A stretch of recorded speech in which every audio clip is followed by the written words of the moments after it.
Welcome back to another story on Infidelity Tales Lab. Before we begin, tell us, where in the world are you watching from? Now, let's dive into today's story. Chapter 1. Foundations Built on Lies. Lucas Smith adjusted his tactical vest one last time before stepping off the transport helicopter onto Afghan soil. The year was 2019, and this would be his final deployment as a Navy SEAL. At 35, he'd spent 15 years perfecting the art of silent elimination, strategic planning, and reading people's intentions before they even knew them themselves. His teammates called him Ghost, not because he was hard to see, but because his targets never saw him coming. 6 months later, Lucas returned home to Virginia Beach, where his wife Catherine Smith waited with their 8-year-old son, Samuel. Catherine, a stunning blonde with sharp green eyes, had been the perfect military wife during his deployments. She sent care packages, wrote letters, and maintained their suburban home with precision that would make any commanding officer proud. At 29, she'd married Lucas when she was barely 21, drawn to his quiet intensity and unwavering loyalty. Lucas had saved enough money to start his own private security consulting firm. His reputation in military circles meant clients came easily. Wealthy businessmen, politicians, even celebrities who needed someone who could think like a predator to protect them from other predators. The transition to civilian life seemed seamless. Samuel was Lucas's pride. The boy had inherited his father's analytical mind and his mother's striking looks. Lucas spent weekends teaching Samuel chess, basic self-defense, and most importantly, how to read people. Trust is earned, son, Lucas would say, but once broken, it can never be fully repaired.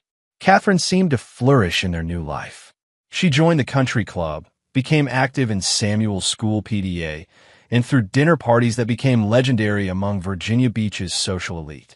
Lucas noticed how easily she charmed everyone, how she could make any man feel like the most important person in the room.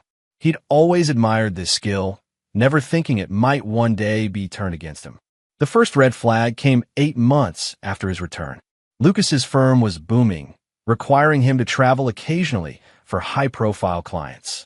During a 3-day trip to protect a senator in Washington, D.C., Lucas received a call from Samuel's school. His son had been in a fight, unusual for the typically controlled boy. When Lucas returned home early, he found Catherine in the kitchen, her makeup slightly smudged, claiming she'd been at the gym. But Lucas's trained eye caught details others missed. Her workout clothes were too clean, her hair too perfect for someone who'd been exercising. More tellingly, her phone was face down on the counter, something she never did. That night, after Catherine fell asleep, Lucas did what came naturally to him. He investigated. Her phone revealed deleted text messages, carefully cleared browser history, and most damning of all, a second social media account he'd never known existed. But Lucas was patient. 15 years of military operations had taught him that the best intelligence came from watching and waiting. Lucas began documenting everything with a methodical precision that had kept him alive in war zones. Catherine's schedule, her unexplained absences, the way she'd grown distant during their intimate moments. She was covering her tracks well, but not well enough for someone trained to detect deception at the highest levels. The breakthrough came when Lucas recognized a pattern in her behavior. Every Tuesday and Thursday, Catherine claimed to have yoga classes, but Lucas discovered the studio had been closed for renovations for 3 weeks. On Thursday evening, instead of confronting her, Lucas followed at a distance using techniques that had allowed him to track Taliban commanders through the mountains of Afghanistan. Catherine drove to an upscale apartment complex across town, using a key card to enter a building Lucas had never seen before. Through surveillance equipment he'd installed in their car weeks earlier, Lucas tracked her movements. She went to apartment 4B and stayed for exactly 2 hours. That night, Lucas lay beside his sleeping wife, staring at the ceiling, his mind calculating possibilities like a chess grandmaster planning 20 moves ahead. Catherine had no idea that her husband possessed skills that made him one of the most dangerous men in Virginia. She thought she was deceiving a simple businessman who happened to be a veteran. She had no idea she was betraying a predator. Chapter 2. The Web Titans. Lucas spent the next 3 weeks conducting surveillance on apartment 4B with the patience of a sniper waiting for the perfect shot. He rented a unit across the street under a false identity, one of several he'd maintained since leaving the military. Using high-powered optics and listening devices, he gathered intelligence on his target. The man's name was Russ Stevenson, 32 years old, a real estate developer who specialized in luxury properties. Tall, broad-shouldered, with the kind of easy smile that suggested life had always been generous to him. More importantly, Russ was married to Aurora Stevenson, a prominent divorce attorney, and they had twin daughters, aged 6. Lucas researched Russ extensively. Unlike Lucas, who'd earned everything through blood and sacrifice, Russ had inherited his father's construction company and parlayed it into a multi-million-dollar empire through charm and connections rather than competence. He drove expensive cars, wore designer suits, and lived in a penthouse that cost more than most people made in a decade.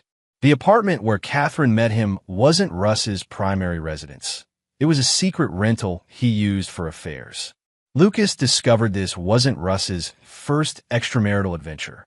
The man collected married women like trophies, enjoying the thrill of stealing them from their husbands. Lucas found evidence of at least 3 other affairs in the past 2 years. But Catherine was different. Through intercepted communications, Lucas learned that Russ was planning to leave his wife for her. More disturbing were the conversations about Samuel. Catherine complained about being tied down by her son, suggesting that Lucas's deployments had left her feeling more like a single mother than a wife. The recordings from their Tuesday meetings revealed the depth of Catherine's betrayal. She didn't just want to leave Lucas, she wanted to destroy him. Catherine had been sharing details about Lucas's business, his clients, even his military background. She'd told Russ about Lucas's PTSD episodes, which Lucas had never actually had, but had mentioned in confidence to test her loyalty. She mocked Lucas's boring personality and his dedication to Samuel. Most painfully, Lucas heard Catherine laughing as she described Lucas as completely clueless about their affair. "He's so trusting," she said. "Sometimes I think all those years in the military made him stupid about real life." Lucas had survived Taliban ambushes, had been shot twice, and had lost brothers in arms to IEDs, but nothing had prepared him for the cold precision with which his wife dissected their marriage for another man's entertainment. The breaking point came when Lucas intercepted a planning session between Catherine and Russ. They weren't just planning to leave their spouses. They were planning to ensure Lucas would be left with nothing. Catherine had already consulted Aurora Stevenson about Virginia's divorce laws, learning how to maximize her settlement. They discussed claiming Lucas was abusive, using his military training as evidence that he was dangerous. But the most chilling revelation came when they discussed Samuel. Catherine wanted full custody, not out of maternal love, but because child support would be more lucrative than alimony, given Lucas's income. Russ suggested they could send Samuel to boarding school once they were together. "The kid's too much like his father anyway," Catherine said, all serious and judgmental. "He'll be better off away from us." That night, Lucas sat in his home office, surrounded by evidence of his wife's betrayal, planning his response with the cold calculation that had made him legendary among special operations forces. But this wouldn't be a quick elimination mission. This would be a campaign designed to systematically destroy everyone who had betrayed him.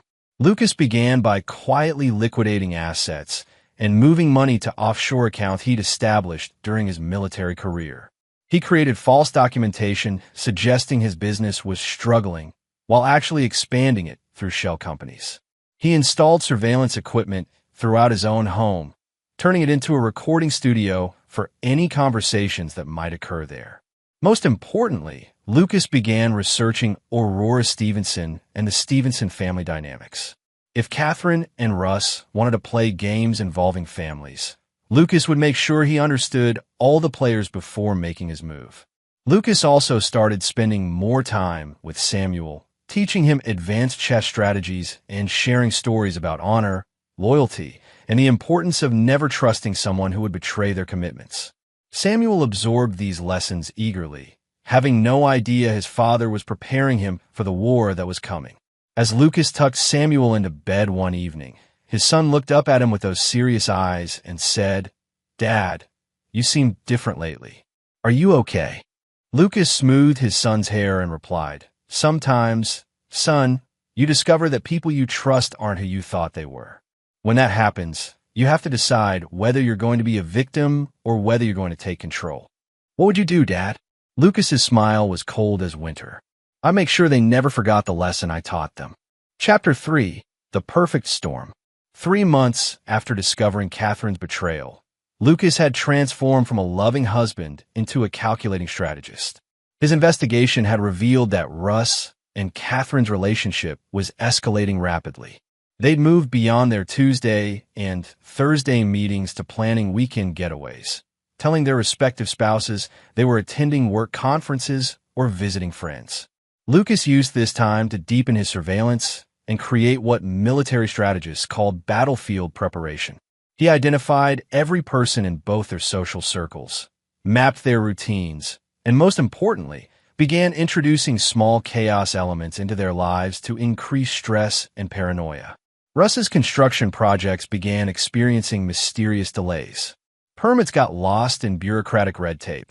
Suppliers suddenly had inventory problems, and key subcontractors received better offers elsewhere. Nothing that could be traced back to Lucas, but enough to put financial pressure on Russ's empire. Lucas had learned that men like Russ became dangerous when cornered, and he wanted to see exactly how his wife's lover handled adversity. Meanwhile, Lucas played the role of the oblivious husband perfectly. He brought Catherine flowers, complimented her cooking, and made love to her with the same passion he'd always shown, all while recording every conversation and documenting every lie. Catherine's confidence grew with each successful deception, making her careless. The first major escalation came when Lucas discovered that Catherine and Russ had moved beyond planning to leave their spouses to actively sabotaging their marriages. Catherine had been creating situations designed to make Lucas look unstable or violent. She'd started arguments in public places, then claimed to friends that Lucas had anger management issues. She'd even gone so far as to photograph a bruise on her arm, which Lucas knew came from her overly aggressive tennis instructor, and saved it in a private folder labeled evidence. But Catherine's most dangerous move was involving Samuel in her schemes. She'd started encouraging their son to confide in her about any concerning behavior from his father. She asked leading questions about whether Daddy ever scared him, whether he'd ever seen Daddy lose his temper, whether Daddy kept any weapons in the house. Lucas realized that his wife wasn't just planning to leave him. She was preparing to destroy his relationship with his son and potentially have him arrested for domestic violence.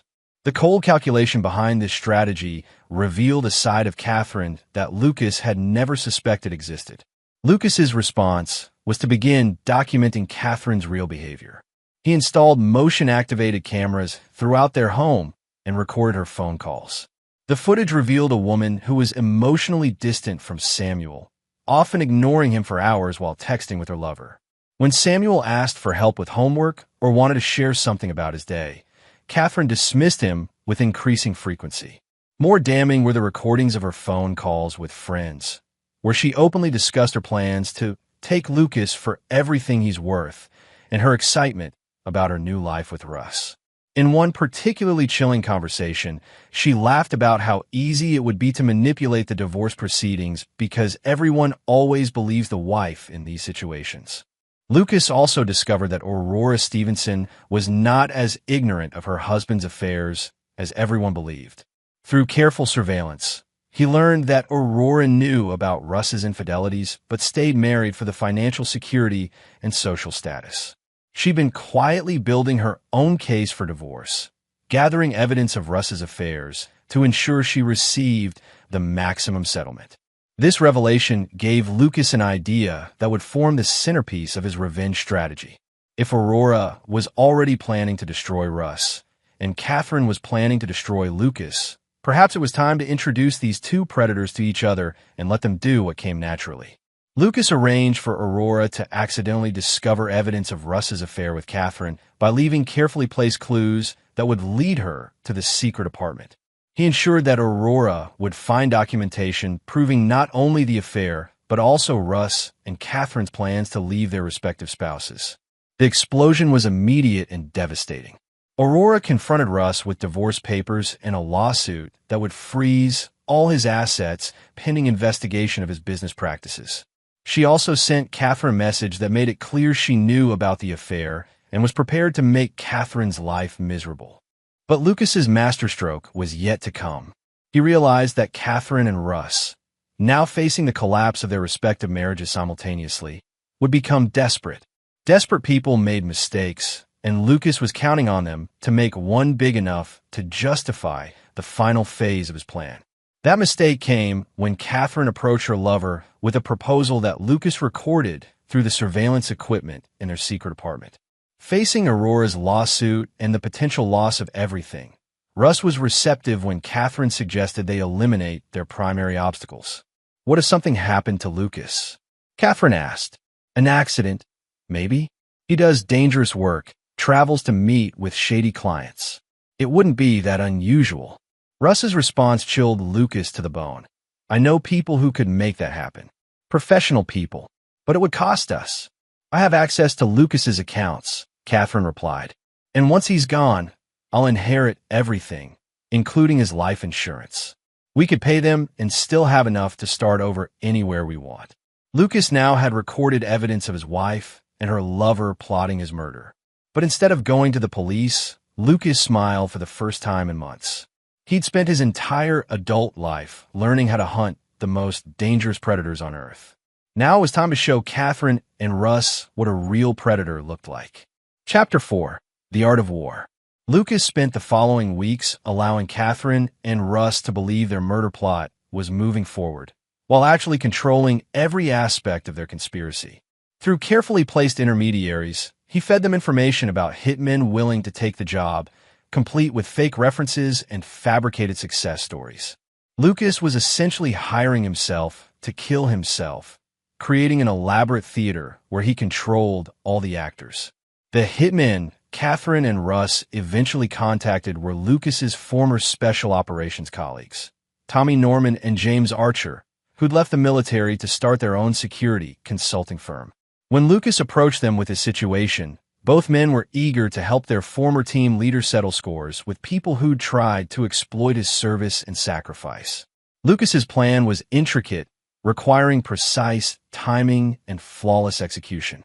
He would stage his own assassination attempt, complete with fake corpses and theatrical blood, while recording everything. The evidence would prove not only Catherine's adultery, but her willingness to commit murder for money. More importantly, it would give Lucas legal justification for the psychological warfare he planned to wage against both her and Russ. But first, Lucas needed to ensure Samuel's safety and position him as the innocent victim who deserved protection. Lucas arranged for Samuel to spend increasing time with his parents, Lucas's mother Bernice Smith and father Leonard Smith, both retired military who lived 2 hours away. Lucas told them he was concerned about Catherine's recent behavior and wanted Samuel to have some stability while he figured out their marriage problems. Bernice Smith had never liked Catherine, sensing something artificial about her devotion to Lucas. Leonard, a former Marine colonel, had always questioned why such a young woman would marry a man who'd be deployed for months at a time unless she had ulterior motives. When Lucas shared selected evidence of Catherine's betrayal, without revealing his full plan, both parents agreed to keep Samuel safe and testify on Lucas's behalf if needed. Meanwhile, Lucas used his network of contacts to learn everything possible about the men Catherine and Russ were trying to hire. He discovered they'd reached out to Floyd Hendricks, a known criminal who specialized in making murders look like accidents. Hendricks was currently under federal investigation for 3 unsolved cases, making him desperate enough to take risks for the right price. Lucas's military intelligence background allowed him to intercept communications between Hendricks and Russ. The plan they developed was crude but effective. Lucas would be murdered during a stage home invasion, with Catherine positioned as a terrified victim who'd barely escaped. Samuel would be at his grandparents' house, giving Catherine an alibi for sending him away for his safety. The timeline was set for the following Friday night.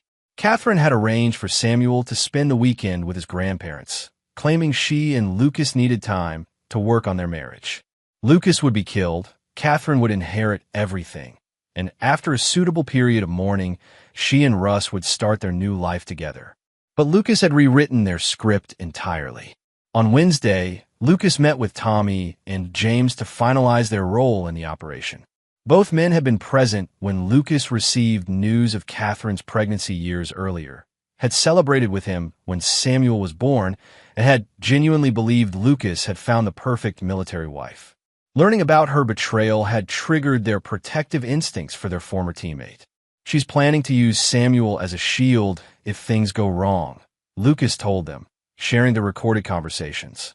That tells me everything I need to know about what kind of mother she really is. Tommy, an explosives expert who'd saved Lucas's life twice in Afghanistan, shook his head in disgust. Kids should be off limits in adult games. Always. James, a sniper who'd served 3 tours with Lucas, was equally horrified. You sure you don't want us to make this permanent, Lucas?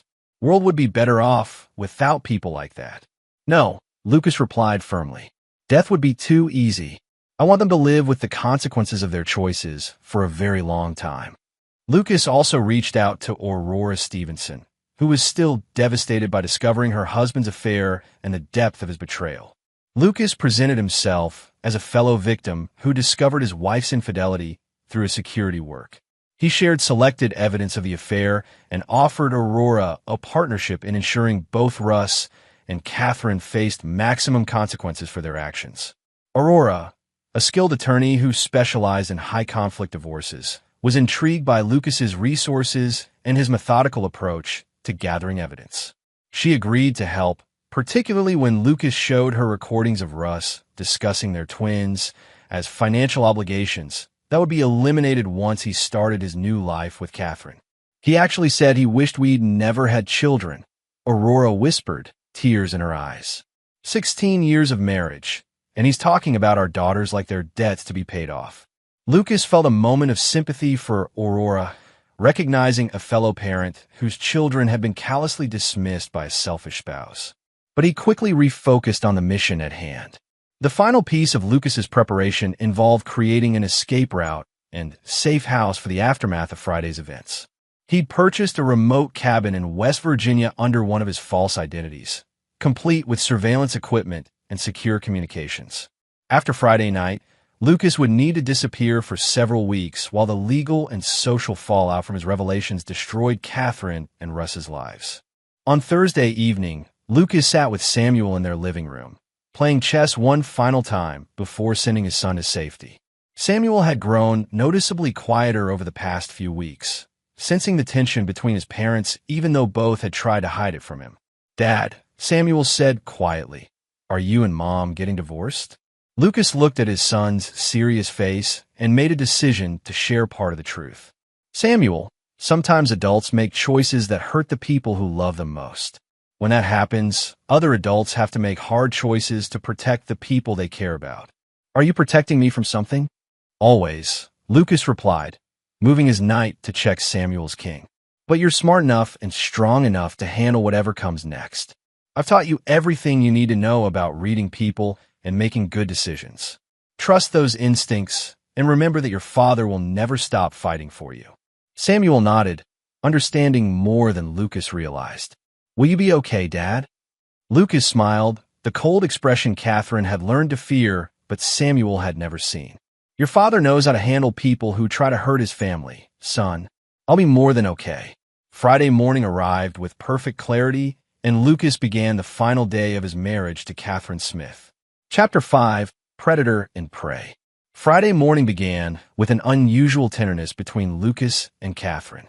She made his favorite breakfast, kissed him goodbye with what seemed like genuine affection, and reminded him she'd be home by 6 for their date night. Lucas played his part perfectly, acting like a man completely unaware that his wife was counting down the hours until his murder. Lucas spent the day making final preparations and positioning his people. Tommy and James were already in place at the house across the street, equipped with night vision equipment and recording devices that would capture every moment of the evening's events. Aurora was standing by with legal documentation that would be filed the moment Lucas gave the signal. Most importantly, Lucas had prepared a series of recordings and documents that would be automatically released to media outlets, law enforcement, and social media if anything went wrong with his plan. Catherine and Russ's conspiracy would be exposed regardless of what happened to Lucas personally. At 3 p.m., Lucas confirmed that Samuel was safe with his grandparents, then began the process of staging his own death. He'd spent weeks preparing fake blood, arranging furniture to suggest a struggle, and creating evidence that would support the narrative Catherine and her accomplices expected. At 4 p.m., Floyd Hendricks and his partner, a violent criminal named Hugo Bender, arrived at the predetermined location to collect their payment and receive final instructions from Russ. Lucas watched through surveillance as Russ handed over $50,000 in cash and provided detailed information about the house layout, security system, and Lucas's evening routine. "Make it look like a robbery gone wrong," Russ instructed. "And remember, his wife might be there. She's part of this, so don't hurt her, but make sure she looks like a victim who barely escaped." Hugo laughed. "We've done this before, pretty boy. Your wife will be traumatized but unharmed, and your problem will be permanently solved." What none of them knew was that Lucas had replaced Hugo and Floyd with Tommy and James earlier that morning. The real criminals were currently unconscious in a storage facility, where they would remain until federal agents, whom Lucas had already contacted, arrived to arrest them for their previous crimes. At 5:30 p.m., Catherine returned home, visibly nervous but trying to maintain her normal routine. Lucas greeted her with a kiss and suggested they order dinner from their favorite restaurant. Catherine agreed, though Lucas noticed her checking her phone constantly and jumping at every sound. "Everything okay?" Lucas asked innocently. "Just tired," Catherine replied. "Maybe we should make it an early night." Lucas smiled. "Actually, I have a surprise for you tonight. Something I think will change our lives forever." Catherine's face went pale, but she managed a nervous laugh. "Oh, really? What kind of surprise?" "You'll see," Lucas said, settling into his chair to wait for the show to begin. At exactly 7:15 p.m., the front door exploded inward as two figures in ski masks burst into the house. Catherine screamed convincingly, but Lucas could see the relief in her eyes as she recognized this was the plan unfolding as expected. What happened next, however, was not what she expected at all. Instead of the brutal but quick execution she'd been promised, Lucas moved with the fluid precision of a special operations veteran. In less than 10 seconds, both intruders were on the ground, with Lucas standing over them in a combat stance that would have been terrifying if Catherine had realized it was real. "Stay down," Lucas commanded in a voice that made both Tommy and James, who were acting their parts perfectly, freeze in apparent terror. Lucas zip-tied their hands behind their backs, then removed their ski masks to reveal faces Catherine didn't recognize. Her confusion was obvious as she realized these weren't the men Russ had hired. "Who are you?" she whispered. Before anyone could answer, one of the phones on the floor buzzed with an incoming text message. Lucas picked it up and read the message aloud. "My son is in his room. Use him as a shield if you have to." Catherine's face went white as she realized her own words were being read back to her. Lucas looked at her with an expression of complete disgust. "Your son," he repeated quietly. "Use him as a shield?" "Lucas, I don't understand what's happening," Catherine stammered. Lucas picked up the phone and typed a response. "Your husband is gone. What to do with the boy?" The reply came almost immediately. "Finish him." Lucas held the phone so Catherine could see her own response, watching as she realized her entire plan had been exposed. The color drained from her face as the magnitude of her situation became clear. "Ow," she whispered. "I'm a Navy SEAL," Catherine, Lucas said quietly. "Did you really think you could run a covert operation against someone who spent 15 years hunting terrorists for a living?" Lucas walked to the window and signaled across the street. Within moments, Aurora Stevenson's car pulled into the driveway. Lucas had arranged for her to witness Catherine's willingness to sacrifice Samuel, knowing that as a mother and an attorney, she would be the perfect witness to Catherine's true character. "No," Catherine breathed, recognizing Aurora immediately. "Oh yes," Lucas replied. Aurora and I have been comparing notes about your plans. She's particularly interested in your suggestion that Samuel could be used as a human shield.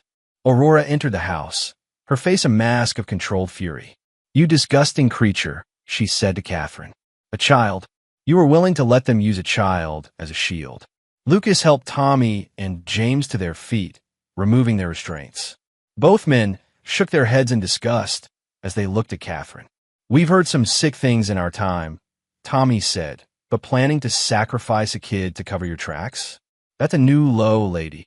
Catherine finally found her voice. This isn't legal. You can't prove anything. Lucas smiled and pressed a button on his phone.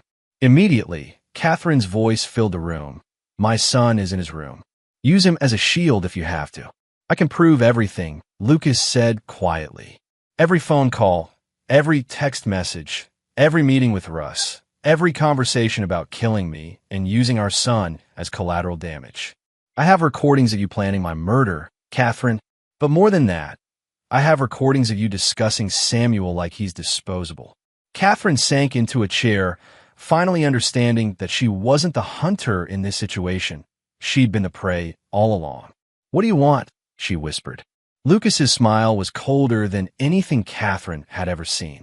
I want you to understand that there are consequences for betraying people who love you. But we're not done yet. There's still one more person who needs to learn that lesson. Lucas picked up one of the ski masks and headed for the door. Time to go collect your boyfriend. Chapter 6. The Hunter's Moon. Lucas drove toward the predetermined meeting spot where Russ was waiting to hear confirmation of his success. Catherine sat in the passenger seat, her hands zip-tied, a ski mask over her head, playing the role of captive. Aurora followed in her own car, while Tommy and James trailed at a distance to provide security. The plan was simple but devastating. Lucas would convince Russ that the murder had been successful, then reveal the truth about his own survival and the evidence he'd gathered. Russ would learn that his life was about to be destroyed not by an enemy, but by his own choices. Russ had chosen to wait in the parking lot of an abandoned shopping center, confident that he was about to become a wealthy man with no obstacles to his new life. He'd already prepared a romantic evening for Catherine, complete with champagne and plans to celebrate their freedom. Lucas pulled up beside Russ's Mercedes, keeping Catherine's face hidden behind the ski mask. Russ's window was down, and his excitement was obvious as he leaned out to get confirmation. Is it over? Russ asked eagerly. Lucas pulled off the ski mask, revealing his very much alive face. For both of you it is. The look of shock and terror on Russ's face was worth every moment of preparation Lucas had invested in this operation. Russ tried to start his car and flee, but Lucas had disabled the engine earlier in the day. Get out, Lucas commanded in the voice that had made Taliban commanders surrender without firing a shot. Russ stumbled out of his car, his legs shaking with fear and confusion. How? You're supposed to be dead. Disappointing, isn't it? Lucas replied. Turns out hiring hitmen to kill a professional killer is harder than you thought. Lucas dragged Catherine out of his car and removed her ski mask, revealing her tear-stained face to her lover. Tell him, Catherine. Tell him how this all went wrong. He knew, Catherine whispered. He knew everything. All along.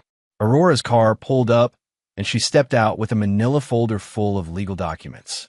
Hello, husband, she said to Russ with icy calm. I have some papers for you to sign. Russ looked between his wife and his mistress, finally understanding that his world was collapsing around him.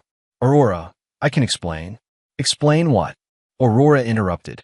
Explain how you planned to have Lucas murdered so you could run away with his wife? Explain how you were willing to let them use an 8-year-old boy as a human shield? Explain how you've been stealing from our daughter's college funds to pay for this woman's spa treatments. Lucas had provided Aurora with evidence of all of Russ's financial manipulations, including his theft from his own children's education accounts to fund his affair with Catherine. Or maybe, Aurora continued, you'd like to explain to our daughters why Daddy thought they were financial obligations that he was looking forward to abandoning. Russ's face went white as he realized how much they knew. You can't prove any of this. Lucas held up a recording device. Want to bet? Lucas pressed play, and Russ's voice filled the parking lot. What if something happened to Lucas? An accident, maybe. Then Catherine's voice. I have access to Lucas's accounts. And once he's gone, I'll inherit everything. Finally, Russ again. I know people who could make that happen. Professional people. Lucas let the recording continue for several minutes, watching as Russ realized that every detail of their conspiracy had been captured. When it finished, the silence was deafening. Here's what's going to happen, Lucas said quietly. Aurora is filing for divorce and taking everything you own. The federal authorities are arresting your actual him-in right now, and they're going to testify that you hired them to commit murder. I'm filing for divorce from Catherine and seeking full custody of Samuel based on evidence that she was willing to endanger his life. But most importantly, Lucas continued, you're both going to disappear from Virginia Beach and never contact my son or me again. Because if you do, I'll release all of this evidence to every news outlet in the country, and you'll spend the rest of your lives as pariahs who tried to murder a decorated veteran and use his child as a human shield.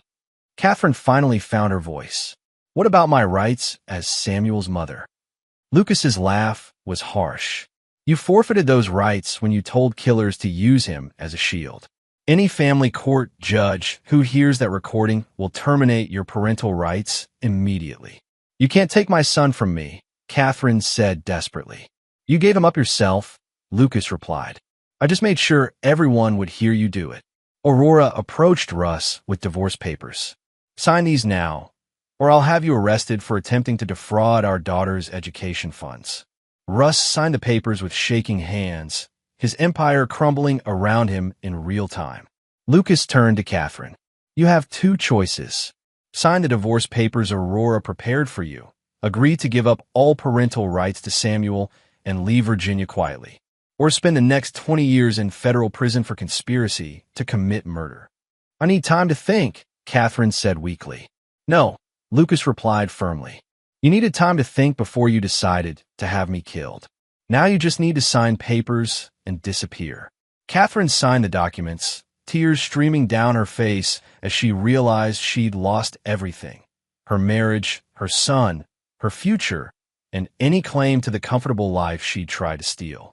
Lucas pocketed the signed papers and looked at both Russ and Catherine with complete disdain. You thought you were playing a game against a simple soldier who'd be easy to manipulate and eliminate. You never bothered to learn who you were really dealing with. Now you know, Lucas said, walking back toward his car. And now you'll live with the consequences for the rest of your lives. As Lucas drove away, leaving Russ and Catherine stranded in the abandoned parking lot with their shattered dreams, he felt the satisfaction of a mission completed successfully. But more than that, he felt the peace that came from protecting his son from people who had been willing to sacrifice him for money. The hunt was over. Justice had been served, and Samuel would grow up knowing his father would always fight for him, no matter what predators emerge from the shadows. Chapter 7. Aftermath and Reckonings. 2 weeks after the confrontation in the parking lot, Lucas sat in his lawyer's office reviewing the finalized divorce decree and custody agreement. Catherine had not contested any of the terms, having been advised by her attorney that fighting a man with recordings of her planning murder and child endangerment would be both futile and financially devastating. Leonard Bishop, Lucas's attorney and a former military lawyer, shook his head as he reviewed the evidence Lucas had gathered. In 30 years of practice, I've never seen a case where the evidence was this comprehensive. You documented everything. I had good teachers, Lucas replied. When you're hunting people who want to kill you, you learn to be thorough. Samuel had returned from his grandparents' house the previous week to find his mother gone and his father eager to explain the situation age-appropriately. Lucas told his son that Catherine had made choices that meant she couldn't be part of their family anymore, but that Samuel would always be loved and protected. Samuel, with the emotional intelligence that had always impressed Lucas, seemed to understand more than he let on. She wasn't acting like she loved us anymore, he said quietly. I could tell. Lucas was proud of his son's perceptiveness, but also sad that a child had to learn such harsh lessons about adult betrayal. Some people change, son, but your father will never change when it comes to protecting you. The legal consequences for Russ and Catherine continued to unfold throughout the following months. Aurora's divorce proceedings had revealed extensive financial misconduct in Russ's business dealings, leading to investigations by both state and federal agencies. The evidence Lucas had provided about the murder conspiracy had been turned over to law enforcement, though both Russ and Catherine had fled Virginia before they could be arrested. Floyd Hendricks and Hugo Bender, the actual hitmen, had been arrested and charged with multiple federal crimes. In exchange for reduced sentences, both men provided detailed testimony about Russ's solicitation of murder services, creating a federal case that would follow Russ wherever he tried to hide. Aurora had proven to be a formidable ally in ensuring Russ faced maximum consequences. Her legal skills, combined with Lucas's intelligence-gathering abilities, had created a systematic destruction of everything Russ had built through his inherited privilege and corrupt practices. He's living in a studio apartment in Florida now, Aurora reported during one of their regular coordination calls, working as a car salesman under his real name because he can't get legitimate employment anywhere else. The federal charges follow him everywhere. Lucas felt no sympathy for Russ's downfall. What about his daughters? They're with me full-time now, and they're better off, Aurora said. Honestly, Russ was never much of a father anyway. They barely notice he's gone except that there's less tension in the house. Lucas understood that feeling. Samuel had actually seemed happier and more relaxed since Catherine's departure, confirming Lucas's suspicion that his son had been affected by the toxic atmosphere more than anyone realized. The most satisfying development came when Lucas learned that Catherine was living with her sister in Oregon, working as a waitress and struggling to make ends meet. Her brief taste of luxury with Russ had ended when he could no longer afford to support her, and she discovered that men weren't lining up to rescue a woman known for betraying her military husband and endanger her child. Lucas also learned that Catherine had tried to contact Samuel through social media, but the boy had blocked her immediately and reported the contact to his father. Samuel's loyalty wasn't based on Lucas's manipulation, but on his own clear understanding of who had protected him and who had been willing to sacrifice him. I don't want to talk to her, Samuel told Lucas matter-of-factly. She made her choice. Lucas was struck by his son's wisdom and maturity, but also saddened that Samuel had been forced to grow up so quickly. Still, Lucas was proud that he'd raised a boy who could recognize betrayal and respond appropriately. 6 months after the confrontation, Lucas received an unexpected visitor at his security consulting office. Bernice Reese, Catherine's former best friend, had driven from North Carolina to speak with him personally. I wanted to apologize, Bernice said, tears in her eyes. We all knew something was wrong with Catherine's behavior, but none of us wanted to believe she could do what she did. Lucas invited Bernice to sit down, curious about what had prompted the visit. She called me last week, Bernice continued. She wanted me to help her get visitation rights with Samuel. She was talking about how you'd poison him against her and how she deserved another chance. What did you tell her? I told her the truth, Bernice said firmly. I told her that any mother who would let strangers use her child as a human shield deserved to lose that child forever. I told her she was lucky you didn't have her put in prison. Lucas appreciated Bernice's honesty and loyalty. How is she handling that? Not well, Bernice admitted. But honestly, Lucas, I think she's finally understanding what she gave up. Living in poverty, working minimum wage jobs, no friends because everyone knows what she did. I think she's realizing that the life she had with you was the best thing that ever happened to her.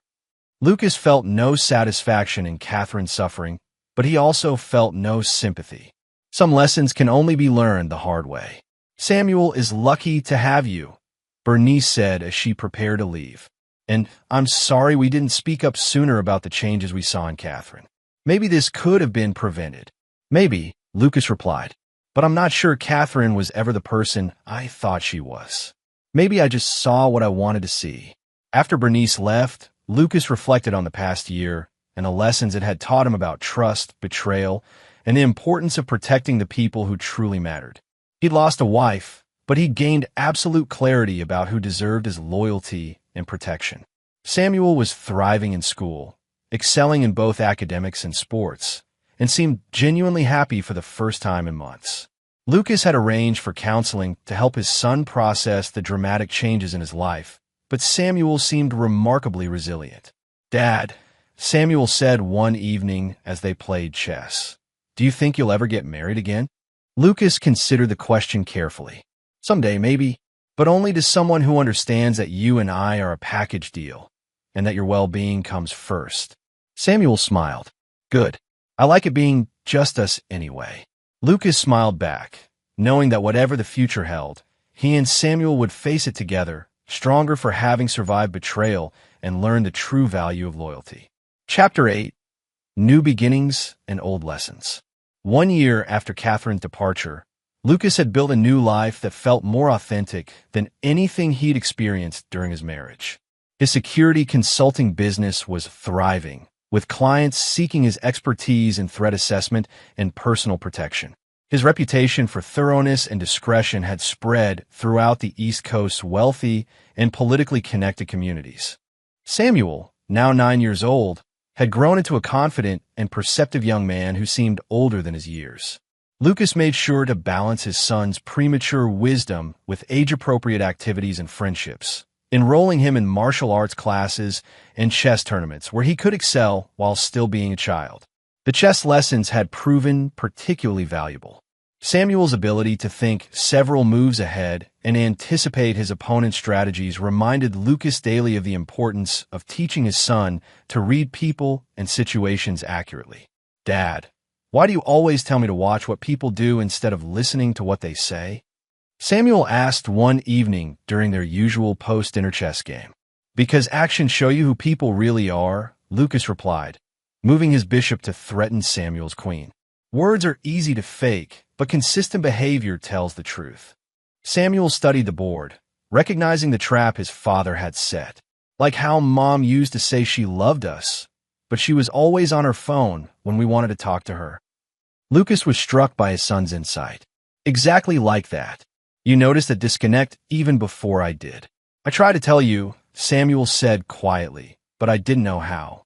Lucas felt a pang of regret for not listening more carefully to his son's observations. "You can always tell me anything, Samuel. I promise to listen better." Samuel nodded and made his move, successfully avoiding Lucas's trap and setting up a counterattack. "Check." Lucas smiled proudly at his son's tactical thinking. "Very good. You saw through the deception and turned it into an advantage." "You taught me that," Samuel replied.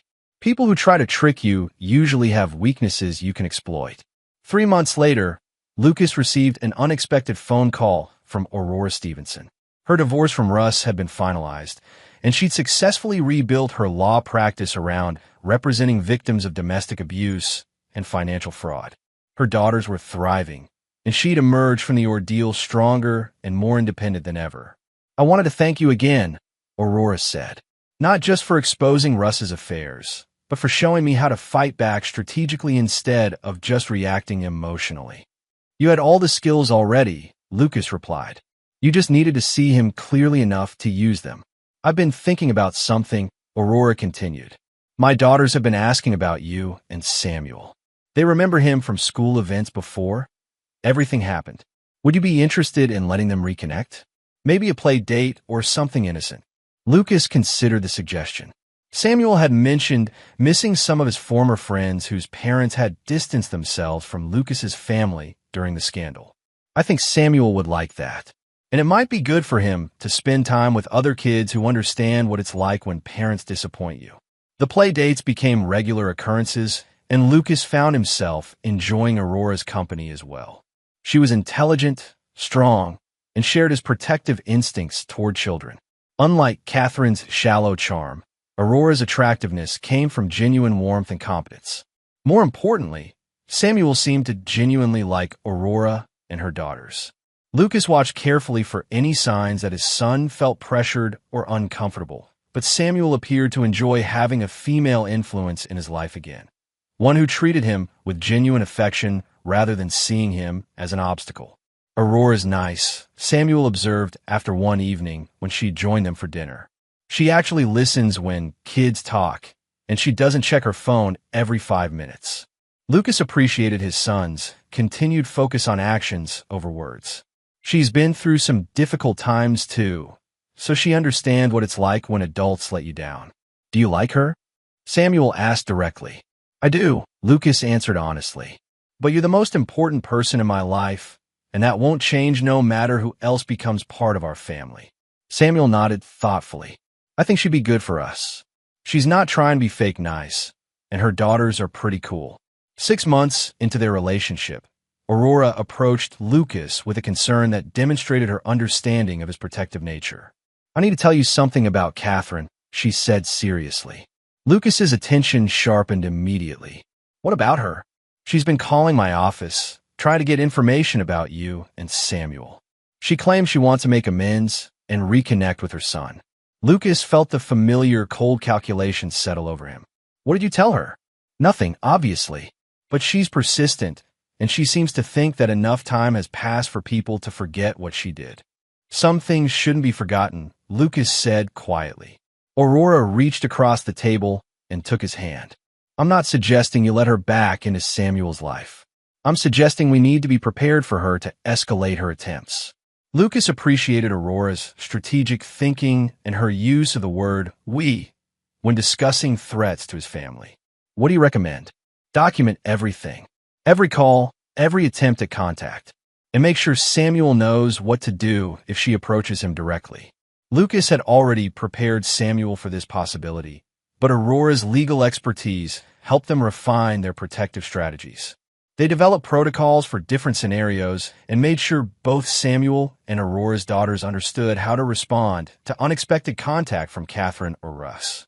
The preparation proved valuable when Catherine appeared at Samuel's school 3 weeks later, claiming to be there for a parent-teacher conference. The school's security, already briefed on the custody situation, immediately contacted Lucas and prevented Catherine from accessing Samuel. Lucas arrived at the school to find Catherine arguing with the principal about her rights as Samuel's mother.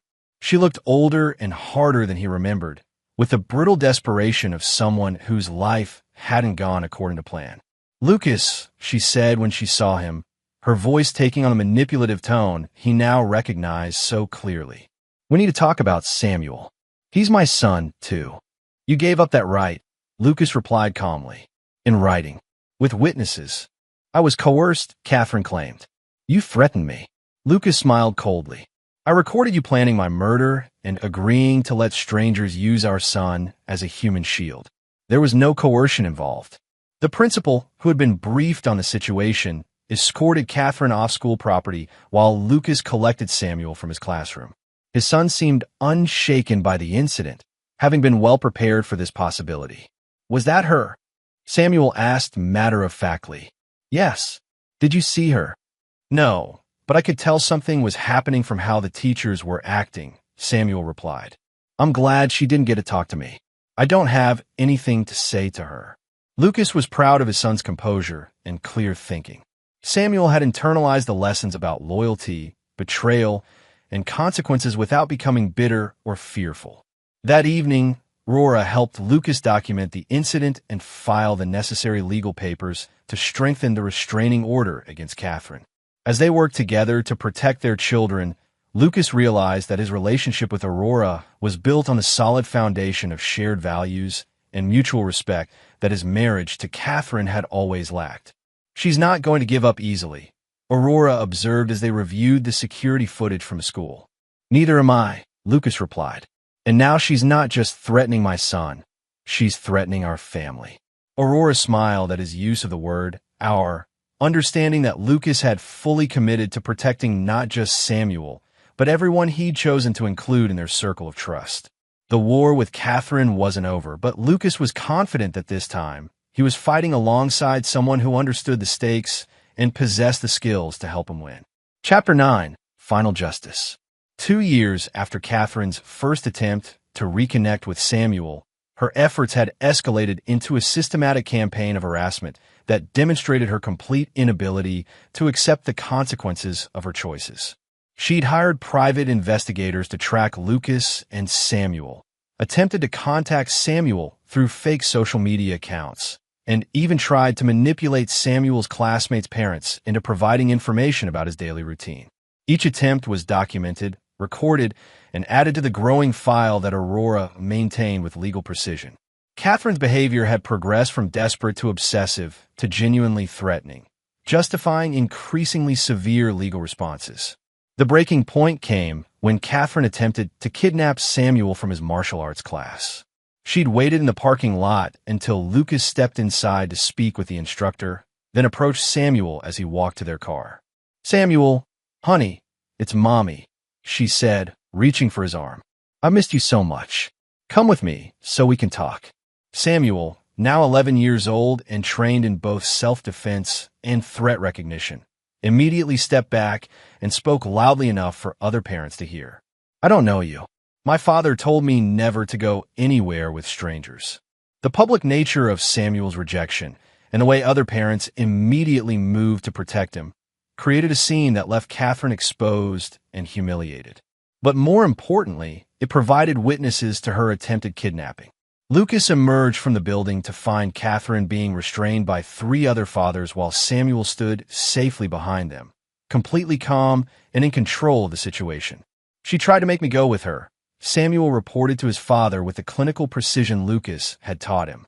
"I told her I don't know her and asked for help." Lucas felt pride in his son's perfect execution of their safety protocols, but also a cold fury at Catherine's willingness to traumatize Samuel in her desperate attempt to reclaim a relationship she destroyed. "Ma'am, you need to leave now," one of the other fathers said to Catherine. "We've already called the police." Catherine looked at Lucas with a mixture of desperation and hatred. "He's my son. You can't keep him from me forever." "Watch me," Lucas replied quietly. When the police arrived, they found a clear case of attempted kidnapping by someone who had no legal custody rights and was violating multiple restraining orders. Catherine was arrested on the spot, finally facing criminal consequences for her years of harassment. Aurora, who had rushed to the scene when Lucas called her, documented everything for the legal proceedings that would follow. As an experienced attorney, she knew this incident would provide the evidence needed to permanently end Catherine's ability to threaten Samuel. "This is going to federal court," Aurora told Lucas as they watched Catherine being placed in the police car. "Kidnapping across state lines, violating federal restraining orders, stalking a minor. She's looking at serious prison time." Lucas felt no satisfaction in Catherine's arrest, only relief that Samuel would finally be safe from her increasing desperation. "How long?" 5 to 10 years minimum, Aurora replied. "And when she gets out, she'll be a convicted felon with a record of child endangerment. No family court in the country would give her custody rights." Samuel, who had been remarkably composed throughout the incident, finally showed his age when he looked up at Lucas with tears in his eyes. "I did what you taught me, right?" Lucas knelt down and hugged his son tightly. "You did everything perfectly, Samuel. You kept yourself safe and got help from trusted adults. I'm so proud of you." "I don't want to see her again," Samuel said quietly. "You won't have to," Lucas promised. "She made her choices, and now she has to live with them." 3 months later, Catherine pled guilty to federal kidnapping charges in exchange for a 7-year sentence. Her attorney had advised her that fighting the charges would likely result in a much longer prison term, given the extensive documentation of her harassment campaign and the eyewitness testimony from the attempted kidnapping. Lucas attended the sentencing hearing with Aurora and Samuel, wanting his son to see that justice had consequences for people who threatened their family. Samuel listened quietly as the judge detailed Catherine's crimes and explained why her behavior required significant punishment. "The court finds that the defendant has shown a pattern of escalating criminal behavior and complete disregard for her child's well-being," the judge stated. "Her willingness to traumatize her own son in pursuit of her selfish goals demonstrates a fundamental unfitness for parenthood." When given the opportunity to address the court, Catherine attempted one final manipulation, claiming she was a victim of Lucas's psychological warfare and that she'd only been trying to reconnect with her son. The judge was unimpressed. "Ms. Smith, you had multiple opportunities to pursue legal remedies if you believed your custody rights had been unjustly terminated. Instead, you chose to stalk, harass, and ultimately attempt to kidnap a child. Your actions speak louder than your words." After the sentencing, Lucas, Samuel, and Aurora walked out of the courthouse together, finally free from the shadow that had hung over their family for 3 years. "Is it really over?" Samuel asked. "It's really over," Lucas confirmed. "By the time she gets out of prison, you'll be an adult who can make your own decisions about whether you want any contact with her." Samuel considered this. "I don't think I will. People who try to hurt you once will usually try again." Lucas was struck by his son's wisdom and his clear understanding of the lessons they'd learned together. "That's very smart thinking, Samuel." 6 months later, Lucas and Aurora were married in a small ceremony attended by close friends and family. Samuel served as Lucas's best man, and Aurora's daughters were her bridesmaids. The ceremony was held in the backyard of their new home, a larger house that could accommodate their blended family. During his wedding speech, Lucas reflected on the journey that had brought them together. "I used to think that trust was something you gave freely until someone proved they didn't deserve it. Now I understand that trust is something you build carefully with people who earn it through consistent actions." He looked at Aurora, then at Samuel and the girls. "This family is built on the foundation of people who chose each other and who prove every day that they deserve each other's loyalty and protection."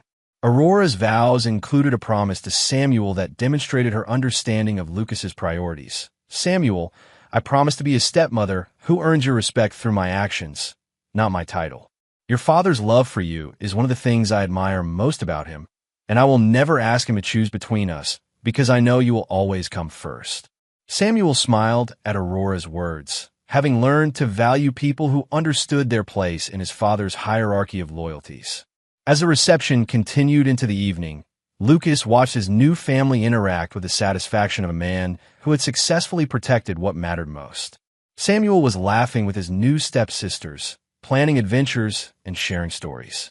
Aurora was discussing future vacation plans with Lucas's parents, who had embraced her as the daughter-in-law they'd always hoped for. Tommy and James, Lucas's former teammates who had helped expose Catherine's betrayal, raised toast to the groom who had turned a devastating betrayal into the foundation for a stronger, more authentic life. To Lucas, Tommy said, "Who proved that the best revenge against people who try to destroy your family is building a better family without them." Lucas raised his glass in response, looking around at the faces of people who had earned their place in his life through loyalty, sacrifice, and genuine care for each other. "To second chances," Lucas replied, "and to the wisdom to recognize the difference between people who deserve them and people who don't." As the evening wound down, Samuel approached his father with a question that showed how much he'd grown. "Dad, do you think she'll ever understand what she lost?" Lucas considered the question carefully. "Maybe, son, but that's not our concern anymore. Our concern is appreciating what we have and protecting it from people who would try to take it away." Samuel nodded, understanding that the lessons they'd learned together about loyalty, betrayal, and consequences would serve him well throughout his life. Lucas looked around at his new family, built on the ashes of the old one, and felt the deep satisfaction of a mission completed successfully. He'd protected his son, punished those who had betrayed them, and found people worthy of his trust and protection. The war was over, justice had been served, and the family that remained was stronger for having survived the testing. As Lucas tucked Samuel in a bed in their new home, his son asked one final question. "Dad, would you do it all again? Fight that hard to protect us?" Lucas smiled and smoothed his son's hair. "Every time, Samuel. Every single time." Outside, Aurora was checking the security system that Lucas had installed throughout their new home. She understood that a man who had learned to protect his family from betrayal would never stop being vigilant about their safety. But this time, Lucas wasn't protecting his family alone.